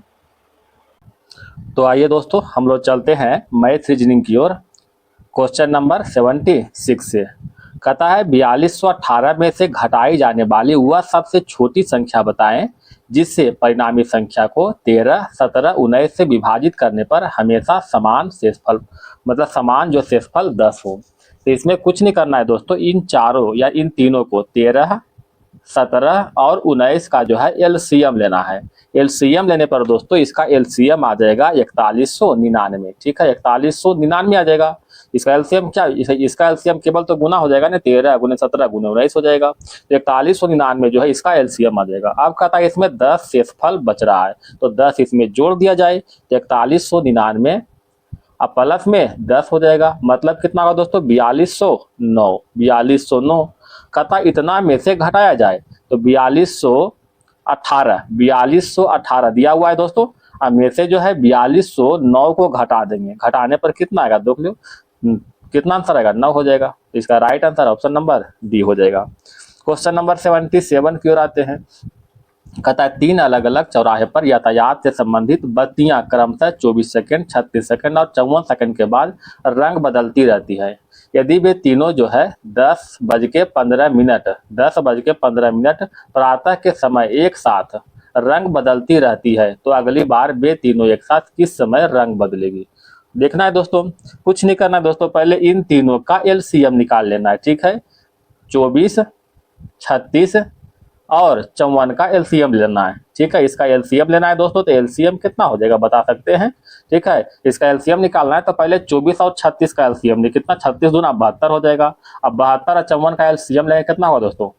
72 को तोड़ रहे हैं, 18 चौका 72, इधर 18 तिया 54। ठीक है, एलसीएम हो जाएगा 18 तिया 54, गुना में 4 कर दीजिएगा, 4 चौका 16, 5 चौका 20 21, यानी 216 सेकेंड हुआ दोस्तों। ठीक है, इसको 60 से डिवाइड कर दीजिएगा, तो 60 से डिवाइड करने पर छोटी 18 यानी 3 मिनट और 36 सेकेंड आएगा। 3 मिनट 36 सेकेंड। तो इसका आंसर क्या हो जाएगा? पहले 10:15 में जो है बजा है एक बार, तो अगला 3 मिनट 36 सेकेंड जोड़ दीजिएगा, तो 10:15 00, इसमें 3 मिनट 36 सेकेंड जोड़ दीजिए, कितना होगा दोस्तों? 10:18 36 सेकेंड। ऑप्शन नंबर बी हो जाएगा। क्वेश्चन नंबर देखिए दोस्तों 78 का। लॉग दिया हो दोस्तों, लॉग निकालना है। कहता है 2 log a प्लस बी बराबर log 9 प्लस में log a प्लस में log b। यहाँ देखिए सब प्लस में दिया हुआ, मतलब सब गुना में हो जाएगा। यहाँ पर देख रहे हैं आप, इसके पिछला हम दोस्तों एक फार्मूला बताए थे कि a log b पर पावर अगर c रहे, ठीक है, या फिर a log केवल हम b डालते हैं। ठीक है, a log अगर हम b डालते हैं केवल, ठीक है, तो इसको हल करेंगे दोस्तों तो log हो जाएगा b पर पावर a हो जाएगा, मतलब a वाला जो है ऊपर की ओर आ जाता है। ठीक है, तो बस यहाँ भी वही कहानी कर देना है। ठीक है, तो इसको कर दीजिएगा दोस्तों log a प्लस b पर पावर में 2 हो जाएगा। ठीक है, यानी क्या बन गया दोस्तों? a प्लस बी का होल स्क्वायर बराबर में, यहाँ सब प्लस में है दोस्तों, तो गुना में कर देते हैं। आप जानते हैं दोस्तों कि log जो है, log b पर पावर अगर a रहा और प्लस में रहा log b पर पावर अगर x रहा, ठीक है, तो इसमें क्या होता है दोस्तों? ये दोनों जो है आपस में जो है गुना हो जाता है, समझ गए? यानी log लिख सकते हैं b पर पावर a गुना में x हो जाएगा। समझ गए बात को? कोई बड़ा भारी चीज है नहीं। तो इसको जो है आपस में सब गुना कर दीजिए, यानी log 9 i into a i into b हो जाएगा। देखिए ये log से जो है log को हम हटा देते हैं, हट गया, तो हटने के बाद क्या आ जाएगा दोस्तों, ए प्लस बी का whole square, A plus B का होल स्क्वायर बचेगा बराबर में 9 into A B, 9 into A B यानी 9ab हो जाएगा। ठीक है, अभी क्या इसको हल कर सकते हैं, ए स्क्वायर प्लस में बी स्क्वायर प्लस में 2ab बराबर में 9ab, तो ए स्क्वायर प्लस बी स्क्वायर के मान कितना होगा दोस्तों, 2ab इधर चला जाएगा यानी 7ab आंसर हो जाएगा। तो ऑप्शन नंबर ए हो जाएगा 7ab। यही तो पूछ रहा था, ए स्क्वायर प्लस बी स्क्वायर के मान। ठीक है, क्वेश्चन नंबर देखिएगा 79 की ओर। कहता एक का स्कूल में 2 सेक्शन है, एक सेक्शन में औसत अंक 60 है जिसमें जो है 40 छात्र है। सेक्शन फर्स्ट कर देते हैं दोस्तों, सेक्शन फर्स्ट, इधर सेक्शन सेकेंड करते हैं, इधर टोटल विद्यार्थी करते हैं। तो सेक्शन फर्स्ट में 40 छात्र है, औसत दिया हुआ 60 अंक दिया हुआ है। सेक्शन 2 में कितना है मालूम नहीं, लेकिन टोटल दिया हुआ है 100 छात्र, तो टोटल 100 हो जाएगा। सेक्शन फर्स्ट में 40 तो सेक्शन सेकेंड में कितना हो जाएगा, 60 हो जाएगा। ठीक है, इसका मान नहीं दिया, इसका मान को x मान लेते हैं, इसका जो है औसत x दिया हुआ है, टोटल का दिया हुआ 72 दिया हुआ। क्या आप इसको हल नहीं कर सकते हैं दोस्तों, 20 दूना 40, 20 दिया 60, 20 25 100, 2:3:5 आ गया। अब कुछ नहीं करना दोस्तों, एक का दिया हुआ 60 तो 2 का कितना हो जाएगा 120, 60 गुने 2 120, अब प्लस में 3 गुना x 3x, अब बराबर में कितना 72 गुना 5 करेंगे तो 360 आ जाएगा। ठीक है, यहाँ से x का मान निकालेंगे दोस्तों तो कितना हो जाएगा बताइएगा, 240, 8 या 24 यानी 80 हो जाएगा। x क्या माना हुआ वो ये जो सेकंड सेक्शन का ही पूछ रहा है दोस्तों, 80, ऑप्शन नंबर सी हो जाएगा। क्वेश्चन नंबर 80 देखिए दोस्तों, कहता है एक कक्षा में औसत आयु 15.8 वर्ष है। ठीक है, लड़कों की औसत आयु 16.4 वर्ष है, समझ गए। लड़कियों का दिया 15.4, तब बॉय का दिया हुआ है 16.4, गर्ल का दिया हुआ है दोस्तों 15.4, टोटल दिया हुआ है 15.8। ठीक है, एलिगेशन लगा देते हैं दोस्तों, घटाइए, इसको घटाने पर कितना आएगा दोस्तों, 0.6 आ जाएगा ना, इसको घटाने पर 0.4 आ जाएगा, 0.4, तो 2 दूना 4, 2 तिया 6, 2:3, कहीं यही दिख रहा है, नहीं दिख रहा है, ऑप्शन नंबर डी हो जाएगा, 2:3 हो जाएगा। क्वेश्चन नंबर 81 की ओर आते हैं। कहता अरुण ने 1,20,000 रुपया लगा करके व्यापार शुरू किया। प्रभात ने 4 महीना बाद एंट्री किया 16, 1,60,000 लगा करके साझेदारी किया है। ध्यान दीजिएगा दोस्तों, एक आ जाता है दोस्तों मेरे पास अरुण, एक है अरुण और एक है दोस्तों प्रभात है। अरुण ने 12 लगाया है दोस्तों, हम रेशियो लगाए दोस्तों, ये 4 जीरो से 4 जीरो हम हटा दिए पहले में, और प्रभात ने 16 लगाया है, समझ गए। प्रभात ने 4 माह बाद लगाया है, मतलब प्रभात जो है केवल 8 महीना के लिए आया है। ठीक है, लेकिन अरुण ने पूरा 1 साल के लिए, मतलब 12 महीना के लिए, समझ गए। अभी दोनों का रेशियो निकाल सकते हैं, तो 4 चौका 16, 4 तिया 12, 4 तिया 12 यानी 9:8 का निकल गया, रेशियो निकल गया। कहता है वर्ष के अंत में जो है प्रभात और अरुण का लाभ का अनुपात है। यहाँ पर अरुण और प्रभात है दोस्तों, लेकिन पूछ रहा प्रभात और अरुण यानी 8:9 हो जाएगा, प्रभात और Arun, option number A is right answer. Question number देखिए दोस्तों 82 की ओर। कहता एक दुकानदार जो है 100 रुपये प्रति किलोग्राम शुद्ध घी को 50 रुपये प्रति किलोग्राम वाले बासमती घी के साथ मिश्रण करके 96 रुपये प्रति किलोग्राम के दर से बेचता, 20% का लाभ होता है। ठीक है, मिश्रण करके जो है 96 रुपये प्रति किलोग्राम बेचता है, बेचने पर क्या होता है दोस्तों 20% का लाभ होता है, मतलब 120। अब गुना में 100 कर देंगे तो क्या निकल जाएगा, सीपी निकल जाएगा मिश्रण का, तो बड़ा 96 0 से 0 यानी 80 रुपया, 80 रुपया जो है मिश्रण का सीपी निकल गया यानी क्रय मूल्य निकल गया। पहला क्रय मूल्य दिया हुआ है पहला क्रय मूल्य दिया दोस्तों 100 रुपये प्रति किलोग्राम, तो 100 रुपया हो जाएगा। दूसरा दिया हुआ है 50 रुपये प्रति किलोग्राम, तीसरा निकल गया मिश्रण वाला 80 रुपये प्रति किलोग्राम। क्या एलिगेशन लग जाएगा दोस्तों, देखे तो 50 30 80 इधर कितना हो जाएगा 20 यानी 3:2 इसका हो जाएगा answer, option number B is right answer. Question number आगे बढ़ते हैं दोस्तों 83 की ओर। 83 में क्या कहता है, कहता है एक पिता अपने पुत्र से कहता है कि मेरी उम्र तुम्हारी वर्तमान उम्र के बराबर थी, मेरी उम्र जो है तुम्हारी वर्तमान उम्र के बराबर थी जब तुम पैदा हुए थे। यदि इस समय पिता की आयु 36 वर्ष है तो पुत्र की आयु 5 वर्ष पहले कितनी थी, बताइएगा दोस्तों। तो इसको मान लिए दोस्तों कि पुत्र का आयु जो है, पुत्र का आयु वर्तमान में, पुत्र का आयु जो है आयु वर्तमान में जो है 1 ईयर है। ठीक है, पुत्र का आयु वर्तमान में कितना है 1 ईयर है। ठीक है, तो कहता है पिता का आयु जो इसमें दिया हुआ है, पिता का वर्तमान आयु दिया हुआ है 36 साल, कितना दिया हुआ 36 साल वर्तमान में। तो बताइए पुत्र का जो है, पुत्र का आयु जो है जन्म के समय कितना होगा, तब पुत्र की आयु जो है जन्म के समय बता जन्म के समय कितना हो जाएगा, तो 36 माइनस में x हो जाएगा। क्यों, यहाँ पर लिखा हुआ है कि जन्म के समय में जो है, ठीक है, तो 36 माइनस x हो जाएगा। अब इसमें क्या कर रहा है दोस्तों, एक मिनट दोस्तों, थोड़ा सा हम यहाँ पर मिस्टेक किए हैं, कुछ बोलने में मिस्टेक कर दिए हैं, ठीक है। मतलब पिता का आयु, मतलब पुत्र के जन्म के समय, पुत्र के जन्म के समय पिता का आयु कितना हो जाएगा, तो 36 माइनस x हो जाएगा, ठीक है। ये क्वेश्चन आशा करते समझ में आ गए। इसमें कह रहा है क्वेश्चन में ट्विस्ट यहाँ पर दोस्तों, कहता है कि ये पिता कह रहे हैं कि तुम्हारी जो वर्तमान उम्र जितना है ना अभी, उतना मेरा शादी के समय ही उम्र था, तो वही लिखा गया। पुत्र के जो है जन्म के समय पिता का आयु कितना था, तो 36 माइनस x हो जाएगा, समझ गए। तब पुत्र का आयु कितना है दोस्तों, अभी x है ना। कहता है जन्म के समय 36 माइनस x है, 36 माइनस x है दोस्तों, ठीक है। बस हो गया, इतना ही तो करना है। इधर लाते हैं दोस्तों, x का मान निकल जाएगा, 2x बराबर 36, x का मान 18 निकल गया। x का मान 18 मतलब क्या दोस्तों, पुत्र का वर्तमान आयु कितना है, x है यानी 18, तो पुत्र का आयु 18 हो जाएगा। कहता 5 वर्ष पहले, तो 5 घटा देंगे, तो 18 माइनस 5 गया 13 साल, तो ऑप्शन नंबर ए हो जाएगा। क्वेश्चन नंबर देखते हैं दोस्तों 84 की ओर। कहता 6 लीटर घोल में 4% चीनी है, ठीक है। 1 लीटर पानी भाप बनकर उड़ गया, समझ गए। पानी उड़ा है, चीनी नहीं उड़ा है, तो चीनी बराबर रहेगा। तो 6 लीटर घोल है दोस्तों, इसमें 4% चीनी है, 1 लीटर भाप बनकर उड़ गया है, मतलब अब कितना बचा, 5 बच गया है। अब चीनी की मात्रा कितना होगा दोस्तों, कहता है शेष में चीनी का परसेंट कितना होगा, तो मान लेते हैं चीनी का परसेंट x% है, x के मान निकल जाएगा, परसेंटेज से परसेंटेज कैंसिल, यानी 6 चौका 24 बटा में 5 बराबर कितना होगा दोस्तों, 4 होल 4 बटे 5% हो जाएगा।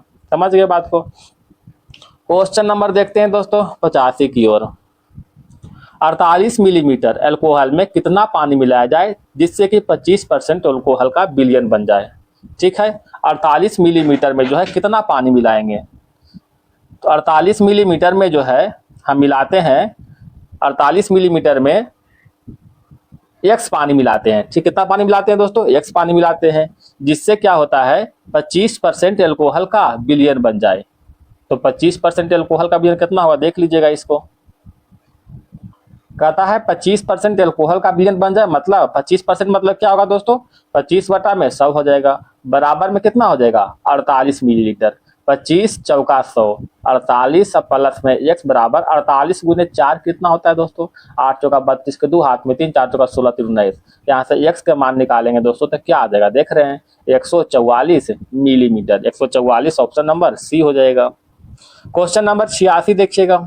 कहता है 400 मिलीलीटर विलयन में 15% अल्कोहल है, 15% अल्कोहल है, तो 400 में 15% अल्कोहल है, तो 400 का 15% कितना होगा दोस्तों, 15 चौका 60, यानी 60 अल्कोहल है, ठीक है। कहता कितना शुद्ध अल्कोहल मिलाया जाए, यानी 400 में मान लेते हैं कि x अल्कोहल मिलाते हैं, मिलाने पर मिश्रण जो है 32% सांद्रता वाले हो जाए, तो 32% सांद्रता वाले हो जाए दोस्तों, तो 32 बटा में 100 बराबर कितना हो जाएगा, 60 हो जाएगा। समझ गए। 60 प्लस में x करना पड़ेगा इसमें ना, ठीक है। अब आगे क्या होगा दोस्तों, कहता है 400 प्लस में x, और काटते दोस्तों 8 चौका 32 और 25 चौका 100 हो जाएगा। समझ गए। अगर नहीं भी काटेंगे तो फिर भी काम चल ही जाएगा दोस्तों, ठीक है। तो आइए दोस्तों इसको मतलब इसको काम करते हैं, 8 से गुना करते हैं, 8 चौका 3200 प्लस में 8x बराबर में 25 150, ठीक है, अब प्लस में 25x, 25 8 कितना होगा दोस्तों, 25 में 25 में से 8 गया कितना होगा, 17 17 ने दोस्तों, 17 8 25, 17x बराबर कितना होगा, तो देख लीजिए इधर 15 16 15 17 32 1700। x का मान निकालने कितना होगा दोस्तों, x का मान निकालने पर 100 हो जाएगा ना, ऑप्शन नंबर बी हो जाएगा, ठीक है, option number B. Question number आगे बढ़ते हैं 87 की ओर। कहता है विक्रयमूल्य पर 30% लाभ क्रयमूल्य पर कितने % लाभ के समान होगा, ठीक है। तो विक्रयमूल्य पर मानते हैं दोस्तों, विक्रयमूल्य एसपी को मानते हैं 100, प्रॉफिट हो रहा है कितना दोस्तों, प्रॉफिट हो रहा है 30%, तो एसपी कितना हो जाएगा, एसपी हो जाएगा, सॉरी सीपी कितना होगा दोस्तों 100, यहाँ पर सीपी कितना हो जाएगा 70, क्योंकि प्रॉफिट ले रहा है विक्रय मूल्य पर, तो सीपी कितना हो जाएगा 70 हो जाएगा। अब कहता है ये जो है हमें प्रॉफिट लेना है किस पर, प्रॉफिट लेना है क्रय मूल्य पर, यानी 70 पर लेना है, तो 30 गुना 100 बटा में 70 कर देंगे, यानी 300 बटा में 70, तो 300 बटा 7 कितना होगा देखे तो 7 वाला एक ही ऑप्शन ही है, ऑप्शन नंबर बी हो जाएगा। क्वेश्चन नंबर देखिएगा दोस्तों 88 की ओर, कहता है एक विक्रेता को 40 रुपये में 45 केले बेचने पर 20% की हानि होती है। 45 केला का दाम दिया हुआ है 40 रुपया, ठीक है। तो एक केला का दाम कितना होगा दोस्तों, एक केला का दाम हो जाएगा 40/45 रुपया। 5 × 40, 5 × 9 45, यानी 8/9 रुपया हो जाएगा एक केला का दाम, ठीक है। यहाँ पर बेचा है दोस्तों, एसपी निकल गया। अगर हम एक केला का सीपी निकाले तो दोस्तों एक केला का सीपी निकालते हैं तो 8/9 और गुना में कितना होगा दोस्तों, 8/9 गुना में कितना हो जाएगा, कहता है 20% की हानि होती है। तो हानि 20% मतलब 80, तो 80 अब गुना में कितना हो जाएगा, 100 हो जाएगा। 8 दहे के 8 से 8, 0 से 0, यानी 10/9 रुपया। 10/9 रुपया निकल गया दोस्तों, ये सीपी है। क्या निकल गया, सीपी एक केला का। अब कहता है हमें जो 20% का लाभ चाहिए, तो 20% का लाभ ले लेते हैं, एसपी निकालते हैं दोस्तों। तो 10/9 गुना में 20% लाभ मतलब 120, 120 बटा में कितना हो जाएगा, 100 हो जाएगा। 20×6 से 20×25 5 और दूनी 10, 3 × 9 3 दूना 6, मतलब हो जाएगा दोस्तों 4/3। 4/3, अच्छा 4/3 का मतलब क्या हो दोस्तों, ठीक है। यहाँ पर देखिएगा 8/9 का मतलब क्या हुआ, 8 रुपया में 9 केला, ठीक है। 8 रुपये में 9 केला। 4/3 का मतलब 4 रुपया में 3 केला, 4 रुपया में 3 केला। तो कहता है हमको 4 रुपया नहीं चाहिए, 24 रुपया में चाहिए। तो 24 यहाँ पर लाने के लिए 6 से गुना करना पड़ेगा। 24 लाने के लिए 6 से गुना करना पड़ेगा, तो ऊपर 6 तो नीचे भी 6, मतलब जो है 24 रुपया में छोटी 18 केला चाहिए, मतलब 18 केला मिलेगा, ठीक है। 18 केला, ऑप्शन नंबर देखिएगा ये हो जाएगा। क्वेश्चन नंबर 89 देखते हैं दोस्तों, कहता है किसी प्राकृतिक संख्या के वर्ग के तिगुनों में से उस संख्या के 4 गुने घटाने पर प्राप्त संख्या जो है उस संख्या से 50 अधिक है। तो इसको देखिएगा दोस्तों, इसमें क्या कह रहा है कि किसी प्राकृतिक संख्या के वर्ग का 3 गुना, मान लेते हैं दोस्तों मैंने संख्या को जो है x मान लिया, संख्या को x मान लिए हैं, संख्या बराबर x मान लिए हैं। कहता किसी संख्या के वर्ग के 3 गुने, संख्या के वर्ग करेंगे और उसका गुना में 3 कर देंगे, गुना में 3 गुने हो जाएगा, ठीक है। संख्या के वर्ग के 3 गुने कर दिए दोस्तों। हाँ, अब आगे देखिए, कहता उस संख्या के 4 गुने को घटाने पर, उस संख्या के 4 गुने, यानी उस संख्या के 4 गुने घटाते हैं तब कितना प्राप्त होता है दोस्तों, कहता है उस संख्या से 50 अधिक होता है, उस संख्या से 50 अधिक होता है, ठीक है। संख्या से 50 अधिक होता है, ये कह रहा है। तो इसको हल कर दीजिए, 3x² माइनस में x इधर आएगा, यानी 5x बराबर में 50 हो जाएगा। अब यहाँ से अगर संभव हो दोस्तों अच्छाई के लिए यहाँ x के मान पुट कर दीजिए, ठीक है। x के मान हम 5 पुट करते हैं दोस्तों, तो 5 पुट करने पर क्या होगा दोस्तों, 3 गुने में 25, 5 के स्क्वायर 25 माइनस में 5 गुने 5 बराबर में 50, ठीक है। 25 या 75 माइनस 25 करेंगे तो कितना आएगा दोस्तों, 50 आ रहा है कि नहीं आ रहा है, यहाँ 50 देखिए दिया हुआ, यानी LHS RHS बराबर, option number B right answer हो जाएगा। तो कुछ जो है बाय ऑप्शन भी धरिएगा, बेहतर होगा। अच्छा 90 का कैलकुलेशन है दोस्तों, इसको तो आप हल कीजिएगा, ऑप्शन नंबर बी हो जाएगा। 91 का भी बी हो जाएगा, ठीक है। 90 91 दोनों का बी। 92 तो इसको भी आप हल कर सकते हैं दोस्तों, इसको तो आप देख लीजिएगा, ठीक है। आइए इसको थोड़ा सा हल कर देते हैं। इसको हम ए मानते हैं, इसको बी मानते हैं, उसको हम सी मानते हैं, ठीक है, मान लिए। अब इसको जो क्रॉस मल्टीप्लिकेशन करते हैं, ये दोनों को क्रॉस मल्टीप्लिकेशन करते हैं तो कितना आएगा दोस्तों, इधर 3 × 9, इधर 9 आएगा, इधर 5 दूनी 10 आएगा, ठीक है। लिखते हैं 3/5 और 2/3 आएगा, इसको मतलब गुना कीजिएगा तो 3 × 9 और इधर 5 दूनी 10 आ जाएगा। कहने का मतलब इसको तो हम ए माने, इसको बी माने, यानी बी जो है बड़ा हो रहा है, ऐसे हम क्या कह सकते हैं, बी जो है ए से बड़ा हो रहा है। यहाँ लिखते हैं बी जो है बड़ा हो रहा है ए से बड़ा हो रहा, हो गया। अब इन दोनों में करते हैं दोस्तों, तो क्या हो जाएगा, 4 दूनी 8, 3 × 9, मतलब सी बड़ा हो रहा है बी से, तो सी बड़ा हो रहा है किससे, बी से, बस हो गया। आप चेक कर लीजिए, यहाँ पर सी के मान क्या रखे थे, 3/4, बी का मान 2/3 और ए का मान 3/5। देख लीजिए कौन सा ऑप्शन मिल रहा है दोस्तों, देख लीजिए ऑप्शन नंबर सी हो जाएगा। क्वेश्चन नंबर 93, कहता है किसी संख्या को 136 से भाग देने पर शेषफल 36 प्राप्त होगा, तो 17 से भाग देने पर शेषफल क्या होगा। कुछ नहीं करना है दोस्तों, ये 17 को जो है 36 से डिवाइड कर देना है, शेषफल लिख देना है। तो 17 दूनी 34 और 2 36, यानी शेषफल 2 बच रहा है। जब भी ऐसा क्वेश्चन रहे दोस्तों तो डायरेक्ट मारना, इससे कोई मतलब नहीं। क्वेश्चन नंबर 94 देखते हैं, ठीक है। 94 में पहले हम देखते हैं दोस्तों क्या क्या बराबर है। तो हम देख रहे हैं दोस्तों, ए जो है, ए आपका सेंटर है, ये दोनों एंगल क्या है दोस्तों, देखिएगा गौर से देखिए, ये दोनों क्या है, ये दोनों भुजा आपस में बराबर है क्योंकि रेडियस है। तो जब भुजा बराबर है तो इस ट्रायंगल में हम लेकर चलते हैं तो कोण भी बराबर हो जाएगा। तो ये वाला 30 हो जाएगा, तो ये वाला भी कितना होगा दोस्तों, ये वाला हो जाएगा 30। ठीक है। तब बताइए हम इस ट्रायंगल में जो हम हरा रंग से रंगे हैं तो इसका मान कितना होगा दोस्तों? तो 30 और 30 60 हो जाएगा, और 180 में से घटाएंगे 60 कितना बचेगा दोस्तों? ये वाला एंगल का मान हो जाएगा टोटल 120। ठीक है, यानी कहने का मतलब कह सकते हैं एंगल ए ओ बी बराबर कितना आ जाएगा? 120 डिग्री आ जाएगा। ठीक है, क्या एंगल ए ओ बी के हम दो तरह से लिख सकते हैं? एंगल ए ओ बी बराबर हम लिख सकते हैं दोस्तों एंगल ए, ध्यान दीजिएगा, एंगल ए ओ सी और प्लस में एंगल जो है सी ओ बी। ठीक है, दोनों का योगफल है एंगल ए ओ सी और प्लस में एंगल जो है सी ओ बी लिख सकते हैं, है कि नहीं? सी ओ बी। ठीक है, आपको समझ में आ गया होगा। तो टोटल के मान कितना है दोस्तों? टोटल जो 120 आ गया, ध्यान दीजिएगा।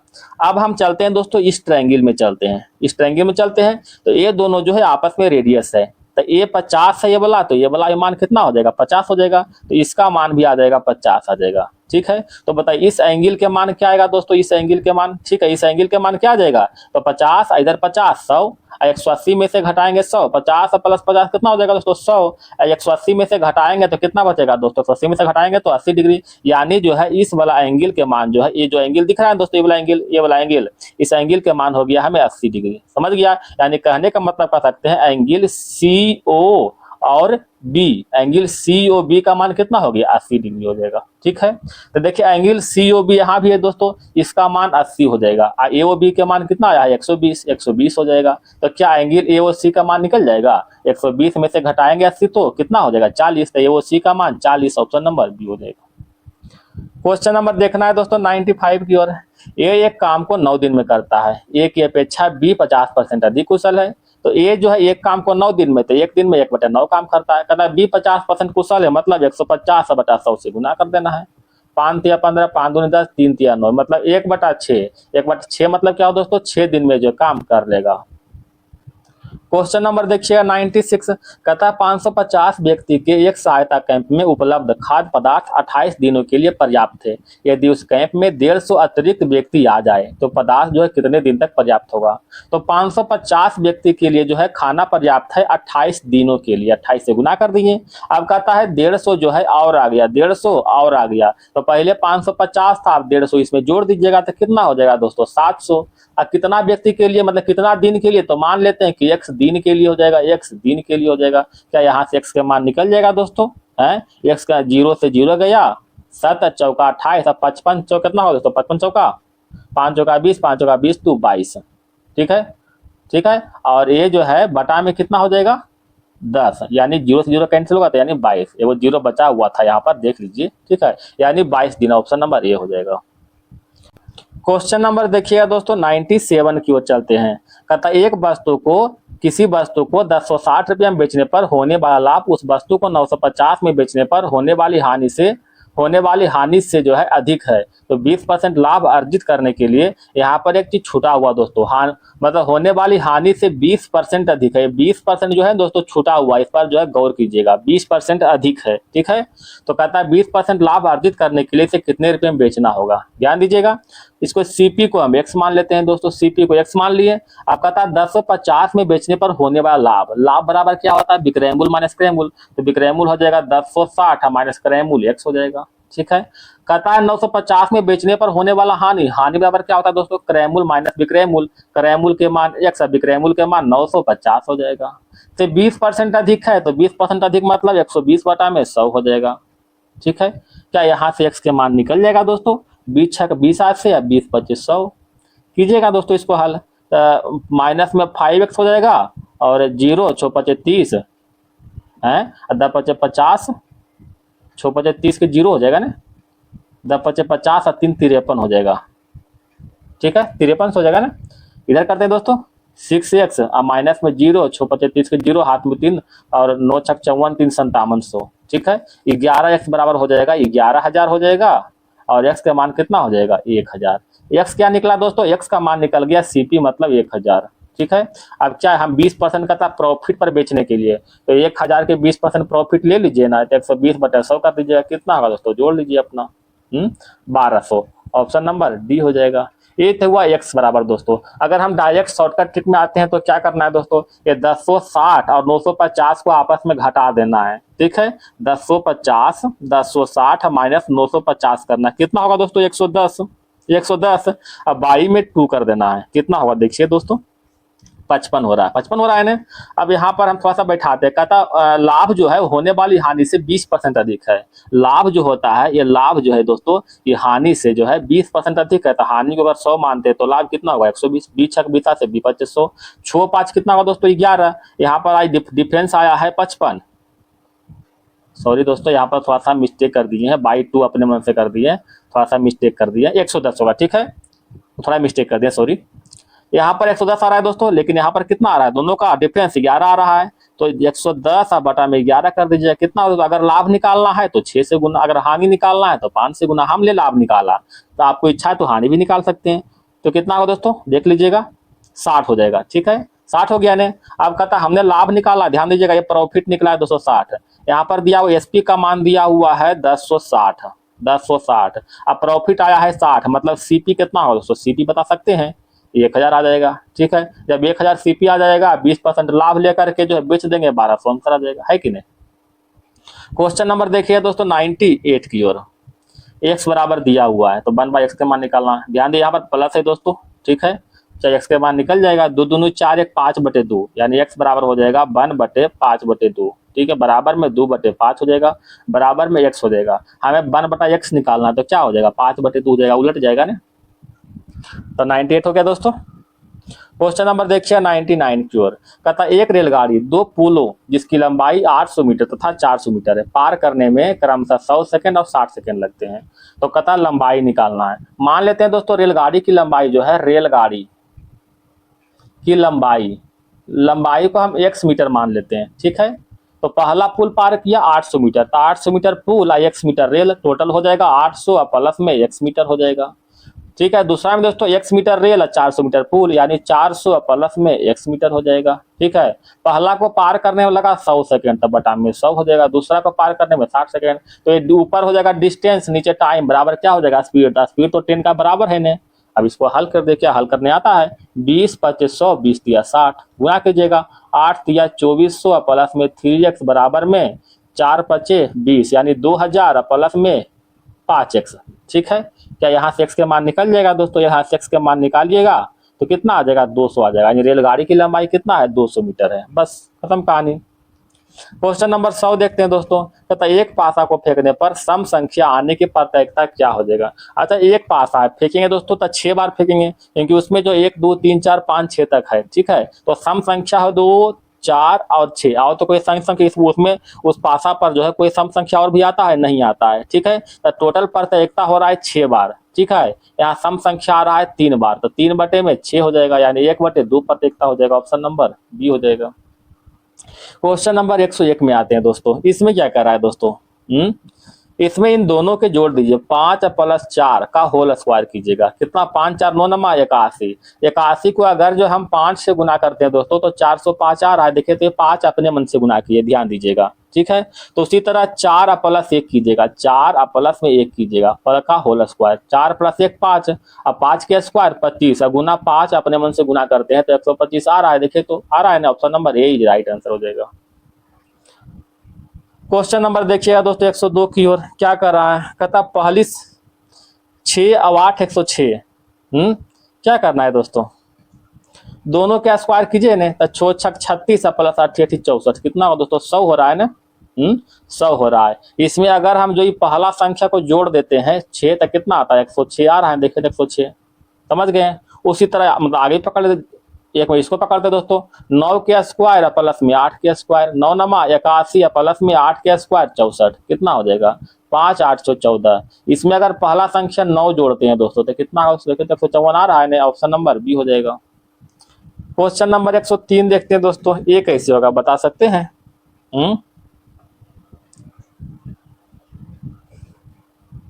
ये दोनों के देखिए जोड़ दिए दोस्तों, जोड़िए कितना होगा 8 1 9 और 2 1 3, और 13 को अगर 3 से गुना करते हैं तो कितना आता है 39 आ रहा है, 13 को गुना 3 करेंगे तो कितना आ जाएगा 39 आ जाएगा, ठीक है। उसी तरह यहाँ के तो 25 + 8 कितना हो रहा है दोस्तों 33, 11 को 3 से गुना करेंगे तो 33 आ जाएगा। तो इसका आंसर क्या हो जाएगा, पहला चेक 33 और प्लस 9 कितना हो रहा है दोस्तों, 33 + 9 42, तो 42 को 14 से डिवाइड करेंगे, 3 आ रहा है ना, या फिर 3 से डिवाइड करेंगे 14 आ रहा है, ऑप्शन नंबर ए राइट आंसर हो जाएगा। क्वेश्चन नंबर 104 देखते हैं दोस्तों। 104 में क्या कर रहा है, कहता कोई भी बादल जो है पर्वत नहीं है। कोई भी बादल जो है, बादल पर्वत नहीं है। देखिए पर्वत नहीं है, पर्वत नहीं है, ठीक है। सभी पर्वत नदी के अंतर्गत है। सभी पर्वत क्या है, नदी है। सभी पर्वत नदी है, ठीक है। कहता सभी नदी महासागर है। सभी नदी जो है महासागर है, सागर, ठीक है, महासागर है। दिख रहा है दोस्तों। अब क्या कर रहा है, कहता सभी नदी जो है कभी भी बादल नहीं हो सकता। सभी नदी जो है कभी भी बादल नहीं हो सकता, ठीक है। बिल्कुल सही है ने कि कभी नहीं हो सकता है, ये जो बिल्कुल सही हो जाएगा। कहता सभी पर्वत जो है महासागर है। क्या सभी पर्वत जो है महासागर है, बिल्कुल है, ये भी सही हो जाएगा। तो 1 और 2 जो है दोनों अनुसरण कर रहा है, ऑप्शन नंबर ए हो जाएगा। क्वेश्चन नंबर 105, कुछ लैपटॉप कंप्यूटर है। कुछ लैपटॉप जो है, कुछ लैपटॉप जो है कंप्यूटर है, ठीक है, कंप्यूटर है। कोई कंप्यूटर रोबोट नहीं है। कोई कंप्यूटर जो है रोबोट नहीं है, रोबोट नहीं है, ठीक है। कुछ रोबोट मनुष्य है। कहता है कुछ रोबोट क्या है, मनुष्य है। कहता है सभी मनुष्य कभी भी कंप्यूटर नहीं हो सकते। सभी मनुष्य जो है कभी भी कंप्यूटर नहीं हो सकते। कहाँ से होगा, ठीक है, सभी मनुष्य जो कंप्यूटर कभी नहीं होगा। एक तो सही हो गया। कुछ रोबोट लैपटॉप है। कुछ रोबोट जो है लैपटॉप है, मालूम नहीं है या नहीं है, तो ये नहीं हो रहा है। तो केवल और केवल एक अनुसरण कर रहा है, ऑप्शन नंबर बी हो जाएगा। क्वेश्चन नंबर 6, कुछ बांस लाठियां हैं। कुछ बांस क्या है दोस्तों, बांस का कुछ भाग जो है लाठी है। सभी बेत लाठियां है। सभी बेत जो है लाठियां के अंतर्गत है। इसको थोड़ा सा हम बड़ा करते हैं दोस्तों। आप कहता है सभी बेत जो है लाठी के अंतर्गत है, ठीक है। सभी बेत टहनियां है। अब ये कहता है सभी बेत जो है टहनी के अंतर्गत है। सभी बेत जो है टहनी है, इधर टहनी हो जाएगा सभी बेत, ठीक है। सभी बेत टहनी के अंतर्गत हो गया दोस्तों, समझ गए बात को। अब देखिए क्या कर रहा है, कहता है कुछ बांस टहनियां है। कुछ बांस जो है टहनी है, कन्फर्म नहीं है या नहीं है, ठीक है, कंफर्म नहीं है। हाँ, लेकिन लाठी टहनी है, लेकिन जो है बांस टहनी नहीं है। इसका जो है डायरेक्ट कोई जानकारी नहीं दिया हुआ, तो ये तो नहीं होगा। कुछ टहनी लाठियां है। कुछ टहनी जो है लाठी है, ये तो बिल्कुल सत्य हो रहा है, स्पष्ट दिख रहा है। तो केवल और केवल 2 अनुसरण कर रहा है, ऑप्शन नंबर सी हो जाएगा। क्वेश्चन नंबर 107, कहता ABCDEF एक परिवार में 6 सदस्य है। परिवार में माता पिता, उसके बच्चे और पोते पोतियां हैं। ए जो है सी का पुत्र है। ए क्या है दोस्तों, सी का पुत्र है। ई जो है ए की पुत्री है। डी एफ की पुत्री है। जो ई की माता है। देखिएगा दोस्तों, परिवार में 6 सदस्य है। परिवार में जो है ए जो है सी का पुत्र है, यानी सी का पुत्र क्या हो गया, सी का पुत्र ए हो गया, ठीक है। ए का पुत्री ई है। ए का पुत्री डॉटर ई है। अब ई के बारे में कह रहा है दोस्तों, देखिएगा, कहता एफ की पुत्री डी है। एफ की पुत्री क्या है, डी है। एफ की जो है डॉटर डी है, समझ गए। और जो ई की माता है, जो ई की माता है, तो ई की माता कौन होगा, एफ है। ई की माता कौन हो जाएगा दोस्तों, एफ, माता, माँ। तो अब देखिए इसको मिलाना है दोस्तों। पहला में कर रहा है दोस्तों, निम्नलिखित में कौन सा योग, माता पिता के पोते पोतियां, माता पिता के पोते पोतियां कौन है, ध्यान दीजिएगा। इसका पुत्र ए वाला है और इसका जो है बेटी ए वाला। इसका मतलब ये कह सकते हैं जो है ये सी का जो है पोता या फिर पोती, पोती दोस्तों, सी का पोती है ई होगा, तो एक पोती तो हमें ई मिल गया, ठीक है। अब ध्यान दीजिएगा, तो इसका माता ई है, इसका जो है माता ई है। जब इसका माता ई है दोस्तों, इसका मतलब ये हो गया, और इसका जो है बेटी ये है, इसका बेटी ये है ना। तो ये भी कह सकते हैं दोस्तों कि एक हो गया डी, ठीक है, इसका माता ही है, इसका बेटी है, तो एक जो हो गया डी। तो डी और ई क्या है दोस्तों, डी और ई पोते या फिर पोतियां है, हालांकि दोनों पोती ही लग रहा है दोस्तों, ठीक है। तो इसमें पोते पोती करा था, तो डी और ई हो जाएगा। क्वेश्चन नंबर देखिएगा 108 की ओर। यहां पर दिया हुआ दोस्तों माइनस, माइनस का अर्थ दिया हुआ भाई, तो पी का भाई जो है, आर का भाई पी हो गया, ब्रदर। गुना का अर्थ हो रहा है दोस्तों माँ, इसका माँ हो गया, माँ। भाग का अर्थ हुआ बहन, इसका जो है बहन हो गया, सिस्टर हो गया, ठीक है। तो कहता है के और आर, यहाँ पर के हो गया और यहाँ पर आर, इन दोनों में क्या संबंध है। जब यही से पूछा है तो हमें आगे बढ़ते, इसको मतलब नहीं है। ये दोनों भाई है दोस्तों, ये दोनों भाई है, ठीक है, या फिर भाई बहन होगा, क्योंकि आर के बारे में कुछ मालूम नहीं है कि भाई है कि बहन है, मतलब लेडीज है या फिर जेंट्स है, कोई मालूम नहीं है। तो ये दोनों का मान लेते हैं भाई बहन कुछ भी हो। इसका माता ई है तो इसका माता ई है, और इसका सिस्टर ई है, इसका मतलब के क्या होगा दोस्तों, के हो जाएगा मौसी, के क्या हो जाएगा मौसी, एंड इसका मतलब माता के बहन, माता के बहन को ही मौसी कहते हैं। ऑप्शन नंबर डी हो जाएगा। क्वेश्चन नंबर 109 देखिएगा दोस्तों, 109 में थोड़ा लिखते हैं इसको बड़ा रूप में, AROUN D, ये थोड़ा बड़ा लिखे हैं दोस्तों। ध्यान दीजिए, ए जो है क्या है दोस्तों, भॉवेल, भॉवेल को उल्टा करना है, तो ए का उल्टा जेड, ए का उल्टा जेड होता है, जेड जेड का मान 26 है, 26 गुना 2 कर देना है, ठीक है, यानी उल्टा करके जो है कोडवर्ड लिख के 2 से गुना करना, तो क्या 26 दूना 52, तो ए का वैल्यू हो जाएगा 52, ठीक है। आर कॉन्सोनेंट है दोस्तों, सेम टू सेम लिख दिया करो, आर का वैल्यू 18, ठीक है। ओ भॉवेल है दोस्तों, ओ का जो है उल्टा होता है, क्या होता है दोस्तों, ओ का उल्टा ओ का उल्टा एल होता है ना, तो ओ का उल्टा एल, तो एल का होता है वैल्यू 12, तो 12 गुने 2 करेंगे तो 24 हो जाएगा। यू यू भी भॉवेल है, तो यू का उल्टा क्या होता है दोस्तों, एफ, एफ को एफ के होता है 6, 6 गुने 2 करेंगे तो 12 हो जाएगा। एन का होता है दोस्तों 14, डी का कितना होता है दोस्तों, डी का 4 होता है, हो गया। देखिए सेम टू सेम लिखा हुआ है, देखिए तो मिला लीजिए, है ना, उसी तरह यहाँ भी कीजिएगा। ध्यान दीजिएगा, अंतिम अंतिम सी दिया हुआ था, सी का 3 देखिए सब में दिया हुआ 3। आई आई आई क्या है दोस्तों, भॉवेल है, उलट दी जाएगी, तो आई का होता आर, और 18 दूनी 36, 36 देखिए यहाँ है और यहाँ है, बाकी 2 ऑप्शन कट गया, समझ गए। अब इसका ऑप्शन छाटना दोस्तों, आगे में क्या कर रहा है दोस्तों, देखिएगा यहाँ पर टी दिया हुआ है, टी कॉन्सोनेंट है दोस्तों, तो टी का 20 हो जाएगा, तो टी का 20 केवल इसी में है, तो ऑप्शन नंबर बी हो जाएगा। क्वेश्चन नंबर देखिएगा 110 की ओर, भेरियाज का इस तरह से लिखा गया दोस्तों, ध्यान दीजिएगा, हम नीचे थोड़ा सा बड़ा लिखते हैं,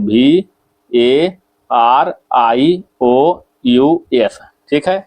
भी कॉन्सोनेंट है दोस्तों, भी का उल्टा कीजिएगा, तो भी का उल्टा क्या होता है, ई होता है, ई का 5 लिखिएगा। ये भॉवेल है दोस्तों, तो भॉवेल जो है दोस्तों, भॉवेल का 1 हो, मतलब भॉवेल को सेम टू सेम लिख के स्क्वायर कर देना है, ए का 1 हो जाएगा, 1 के स्क्वायर 1 कीजिएगा, ठीक है।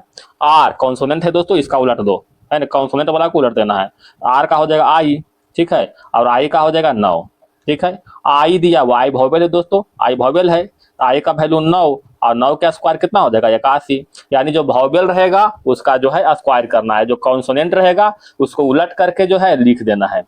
यहाँ भॉवेल दोस्तों, फिर आगे ओ का क्या होगा दोस्तों, ओ का 15 हो जाएगा, ओ का 15, 15 का स्क्वायर 225 हो जाएगा, समझ गए। तो इसी तरह जो है सभी इसमें जो है लिखा गया, जैसा कि आप देख रहे हैं। तो लिखते हैं दोस्तों पेंशन को पी। चलिए अंतिम से थोड़ा चेक करते हैं, एन क्या है दोस्तों, कॉन्सोनेंट है, इसका उल्टा करेंगे तो कितना होगा, एम का हो जाएगा 13, एक 13 यहाँ है, वो 13 यहाँ पर है, बाकी दोनों कट गया, ठीक है। आगे है वो भॉवेल है, सेम टू सेम लिखना है, यानी 15, अब 15 के स्क्वायर करना है तो 225, 225 केवल इसी में है दोस्तों, देख रहे हैं 225 यहाँ पर है, तो option number B is right answer. Question number 11 देखिएगा, 11 में क्या करा है दोस्तों, ठीक है, इसको जो है 28 को जो है 2 से गुना कर दीजिए, कितना हो जाएगा 56, और 56 में से -3 कर दीजिए, कितना हो जाएगा दोस्तों 53। 25 को जो है 2 से गुना कीजिए, कितना होगा दोस्तों 50, 50 में से 3 घटाइएगा तो 47 है। 43 को 2 से गुना कीजिए, कितना होगा दोस्तों 86, 86 में से घटाइएगा 3, कितना हो जाएगा 83, ऑप्शन नंबर डी हो जाएगा। क्वेश्चन नंबर आगे बढ़ते हैं दोस्तों 12 की ओर, कहता है ग्रीन शब्द का अपोजिट क्या होगा, तो आप जानते हैं दोस्तों इसका जो अपोजिट ए वाला होता है, इसका अपोजिट है पिंक का व्हाइट, और रेड का अपोजिट क्या हो जाएगा, रेड का अपोजिट ग्रीन हो जाएगा, तो ग्रीन का अपोजिट क्या हो जाएगा, रेड हो जाएगा, ऑप्शन नंबर बी हो जाएगा।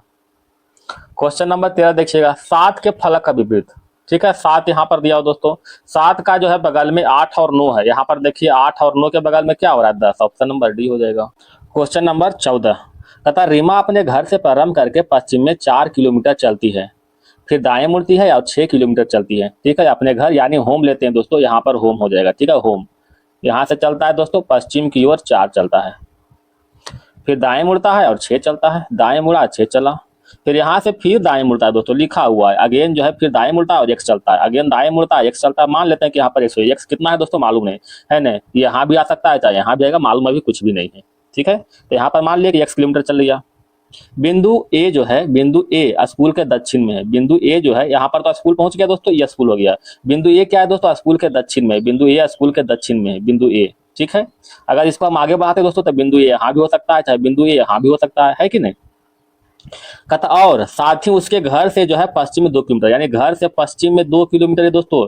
कहने का मतलब बिंदु ए जो है इधर ही कहीं है, तो बिंदु ए बिल्कुल जो है इसको हम घर के पश्चिम में लेते हैं दोस्तों 2 किलोमीटर। यहाँ पर ये 2 किलोमीटर हो गया, बिंदु ए यहाँ पर हो गया, समझ गए, ये बिंदु ए यहाँ पर हो गया। अब कहता है दोस्तों एक्स का मान निकालना, टोटल डिस्टेंस 4 दिया हो दोस्तों, 4 में से 2 यही खत्म हो गया, तो ये वाला डिस्टेंस कितना बच गया दोस्तों, 2 किलोमीटर बच गया, ऑप्शन नंबर सी हो जाएगा। क्वेश्चन नंबर 15 देखते हैं दोस्तों। बेटर को लिखते हैं दोस्तों, उसी में उलट पुलट के लिख दिया करता है ना बेटर को, BETTER, ठीक है, इसको लिखते हैं दोस्तों EBTTRE, ठीक है। आप यहाँ देख रहे हैं BE को जो है EB लिखा गया है, ठीक है, तो यहाँ पर AC को CA कर सकते हैं, तो CA देखिए सब में किया हुआ है, दिख रहा है दोस्तों। T और T को भी उल्टा किया गया दोस्तों, इसका T इधर किया गया है, ठीक है। तो आगे देखो C और E, तो क्या हो जाएगा, E और C हो जाएगा, तो E और C देखिए यहाँ पर है, E और C यहाँ पर है, 1 और 2 सही हो रहा है, ठीक है। P और T तो क्या हो जाएगा, T और P हो जाएगा, ऑप्शन नंबर C हो जाएगा, ऑप्शन नंबर C नहीं दोस्तों B हो जाएगा, option number B। Question number देखिएगा दोस्तों 16 की ओर, देखिएगा दोस्तों, यहाँ P का वैल्यू 16, I का वैल्यू 9, G का वैल्यू 7, तो 16 में से जो है 6 घटा 10 बच गया, 9 में से जो है 9 में से 6 घटा तब 3 हो गया, इधर देखिए 7 में से जो है 6 घटा तो 1 बच गया, यानी सब में जो है 6 घट रहा है, तो घटा दीजिए, 20 में से 6 जाएगा 14, 14 किसका होगा दोस्तों, n का 14, 5 में से जो है 6 घटेगा कितना बचेगा दोस्तों, 22 हो जाएगा, 11 में से 6 घटेगा 5 हो जाएगा, e यानी n/e, n 6 घटाने पर कितना आएगा दोस्तों, 22 आएगा, देखिए तो x आएगा दोस्तों, ठीक है, यहाँ पर 6G, हाँ, तो यहाँ पर तो 22 आ रहा है दोस्तों, है ना, n/e हो जाएगा दोस्तों, ऑप्शन नंबर C हो जाएगा। क्वेश्चन नंबर आगे बढ़ते हैं दोस्तों 17 की ओर, इसमें क्या दिया हुआ देखिएगा, R दिया हुआ है, R में से देख रहे हैं दोस्तों 9 घट रहा है, नहीं दोस्तों I का उल्टा R किया हुआ, R का उल्टा I हो गया, A का उल्टा Z किया गया, T का उल्टा G किया, यानी सब उलट के लिखा गया है, तो S का उल्टा क्या होगा दोस्तों, H हो जाएगा, I का उल्टा R हो जाएगा, P का उल्टा कितना होगा, P का उल्टा K हो जाएगा, HR के कहाँ है देखे तो ऑप्शन नंबर C। 18 के बन जाएगा दोस्तों, ये सभी तो आप बना लीजिएगा, इसको तो हम बताएंगे नहीं दोस्तों, केवल मान धरना है और हल करना है। 18 का 3 हो जाएगा, 19 का 2 हो जाएगा, ठीक है, 20 का कितना होगा दोस्तों, 20 का हो जाएगा 1, 21 का देखिएगा, 21 का 3, 22 का 2, 21 का सॉरी दोस्तों 21 का 3, 22 का हो जाएगा 2, ठीक है, 22 का 2, 23 का देखिएगा दोस्तों, 23 में देखिएगा कुछ ये वर्ड लिखा गया दोस्तों, कहता है इसको अंग्रेजी वर्णानुक्रम के अनुसार व्यवस्थित करना है, तो कितने अक्षर जो है अपरिवर्तित रहेगा, देखिएगा दोस्तों, यहाँ पर पहले ए है तो ये आ जाएगा, ए के बाद क्या आएगा दोस्तों, आई आ जाएगा ना, आई आ जाएगा, आई के बाद देखिएगा क्या आएगा, एल आ जाएगा, एल के बाद बताइएगा दोस्तों, एल के बाद आ जाएगा आर, एल के बाद आर, फिर टी आ जाएगा, LRT, कौन बच गया दोस्तों, फिर यू हो जाएगा, फिर भी हो जाएगा, हो गया। कितने अक्षरों का स्थान अपरिवर्तित रहता है, तो यहाँ पर देख रहे हैं दोस्तों, देखिएगा आई का स्थान और कोई भी नहीं, केवल आई का स्थान जो अपरिवर्तित है, ऊपर भी आई नीचे भी आई, ऑप्शन नंबर बी हो जाएगा। Question number 23 same to same है दोस्तों, बनाइएगा इसको भी, 23 का 3, एक बताए हैं एक छोड़ रहे हैं। क्वेश्चन नंबर देखिएगा दोस्तों 24 की ओर, यहाँ देखते हैं दोस्तों, 18 और 4 22, प्लस में 4 हो रहा है, 12 4 16, 7 और 3 10 हो रहा है, देखिए 2 और प्लस में 4 6, ऑप्शन नंबर सी हो रहा है, क्योंकि सब में 4 4, यहाँ पर 3 हो रहा है।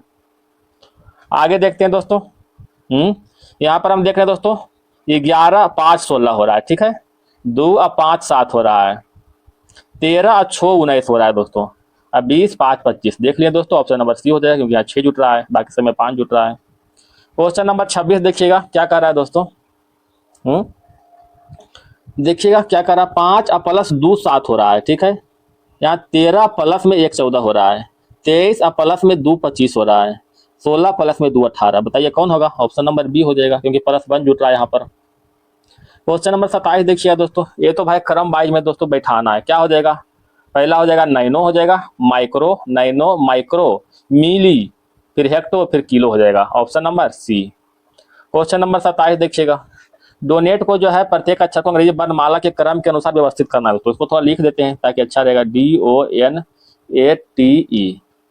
अब इसको क्रम में बैठाएं, पहले ए हो जाएगा तो ए, उसके बाद डी हो जाएगा, उसके बाद ई हो जाएगा।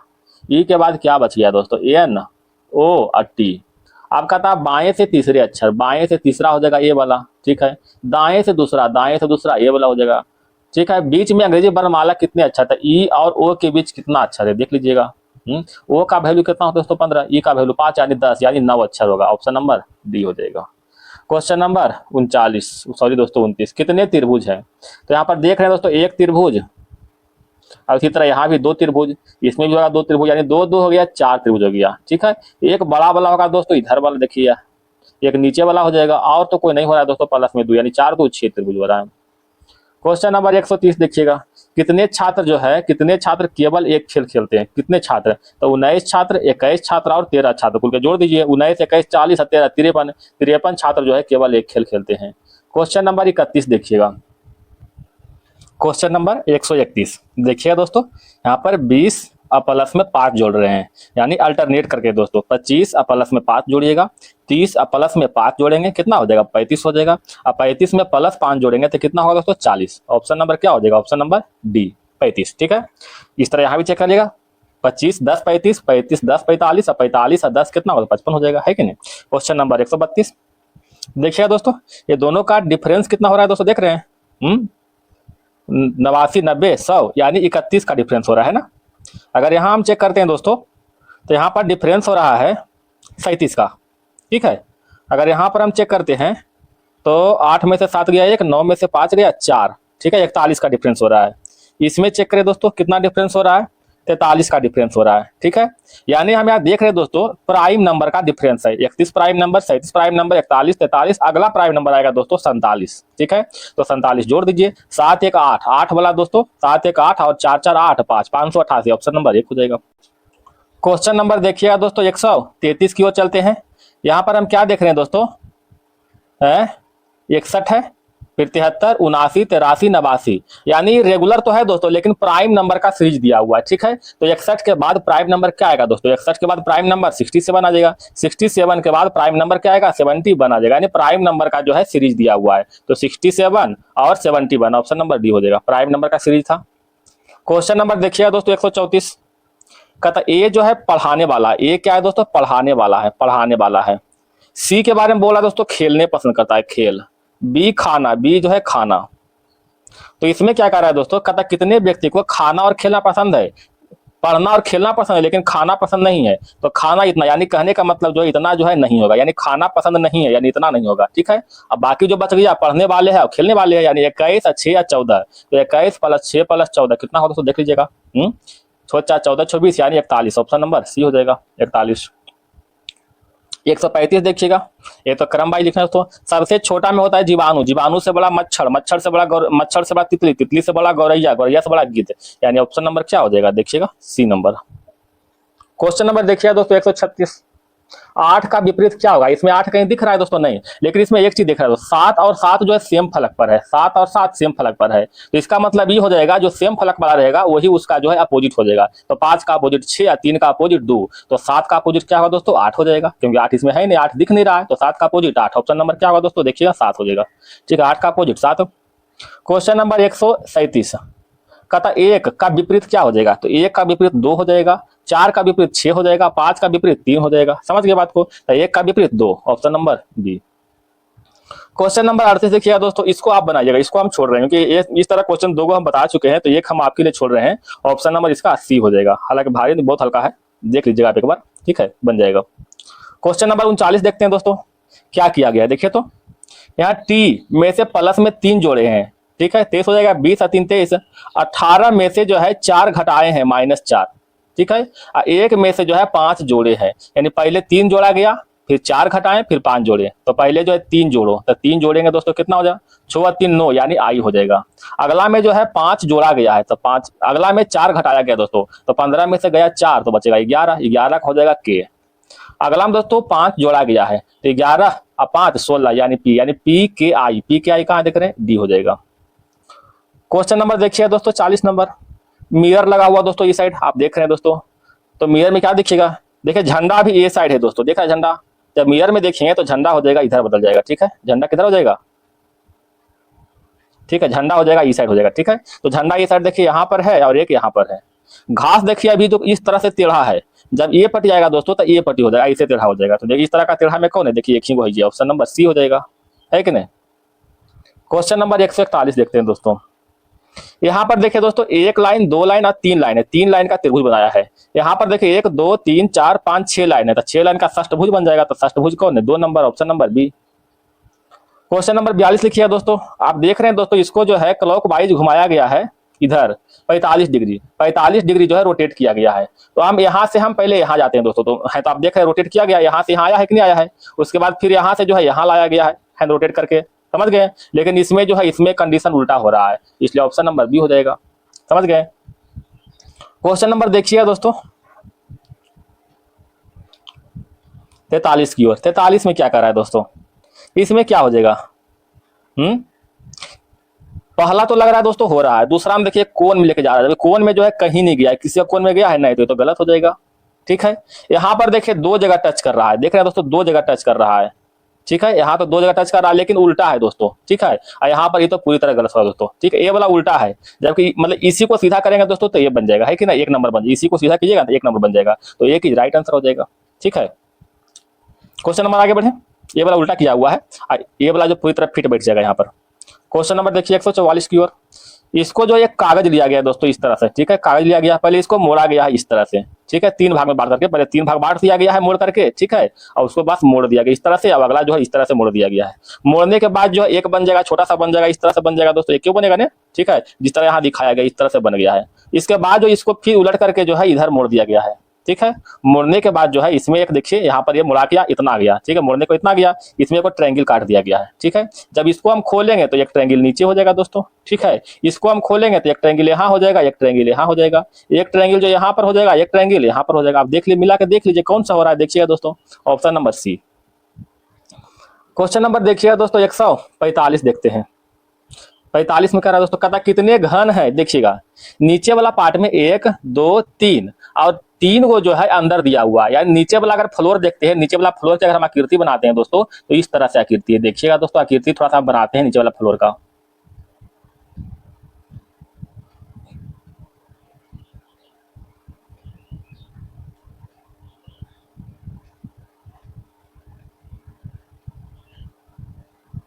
दिख रहा है दोस्तों, इस तरह से आकृति केवल नीचे वाला फ्लोर में, जो कि इसमें 1 2 3 ए वाला दिख रहा है दोस्तों, ए वाला दिख रहा है, ये दिख रहा है, बाकी ये तीनों जो है 1 2 3 आपको दिख नहीं रहा है। ठीक है, नीचे वाला में टोटल जो है 6 गो दिख रहा है, टोटल 6 गो है।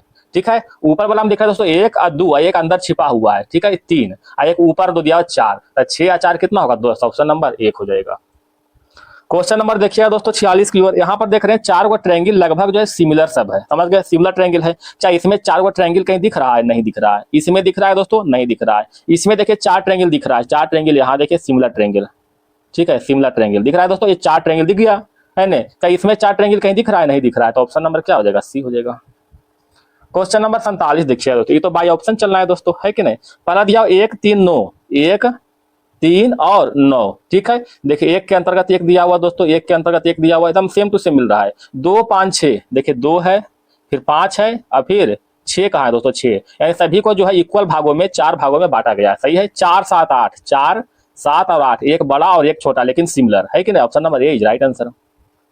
48 देखिए दोस्तों, ये वाला आकृति जो है इसको ढूंढना है, ये वाला आकृति कहाँ मिलेगा, पहले में तो दिख रहा है दोस्तों, ये देखिए, ठीक है, ऑप्शन नंबर ए हो जाएगा। क्वेश्चन नंबर देखिए दोस्तों 49 की ओर। 49 में क्या कर रहा है, कहता है इसको जो 180 डिग्री घुराना है ए साइड, तो घुराने पर क्या होगा दोस्तों, जो ए वाला दिख रहा है दोस्तों, ये वाला उलट के जो है ए पट्टी आ जाएगा। ठीक है, तो ये पट्टी देखिए एक यहाँ दिया हुआ है और एक यहाँ दिया हुआ, आओ तो कहीं नहीं दिया हुआ, देख रहे हैं कहीं है, नहीं दिया हुआ है। ठीक है, जब एन को उल्टा करेंगे दोस्तों, जब एन को उल्टा करेंगे तो किस टाइप से हो जाएगा मालूम है, उल्टा करेंगे तो ऑप्शन नंबर सी की तरह हो जाएगा। 150 देखिए, 150 में क्या है दोस्तों, 150 में क्या है, ध्यान दीजिएगा, कहता है 46 दिया हुआ है, इसका लेटर दिया हुआ APES, ठीक है, यानी एस का वैल्यू क्या दिया हुआ है यहाँ पर 44, 44 को चेक करते हैं दोस्तों, 4 4 को, यहाँ पर 4 और 4 को एस आ रहा है, बिल्कुल एस आ रहा है दोस्तों, ठीक है, एस आ रहा है। 49 का 4 और 9 ई आ रहा है, तो ई है, बिल्कुल ई है, देख रहे ई है ना, एस हो गया, ई हो गया। 48 देखिए दोस्तों, 4 और 8 पी हो रहा है दोस्तों, क्या पी है, बिल्कुल पी भी है, देख रहे हैं पी है ना। 4 6 और 6 देखिए ए आ रहा है, ए तो ए भी है, तो APES, ऊपर भी APES, ठीक है, तो ए की राइट आंसर हो जाएगा। एक क्वेश्चन समाप्त हो गया दोस्तों। अगर वीडियो पसंद आए दोस्तों, मेहनत पसंद आ रहा है तो प्लीज एक लाइक करके थोड़ा सा सपोर्ट जरूर बनाइएगा दोस्तों, ठीक है। धन्यवाद दोस्तों, आपका दिन शुभ हो।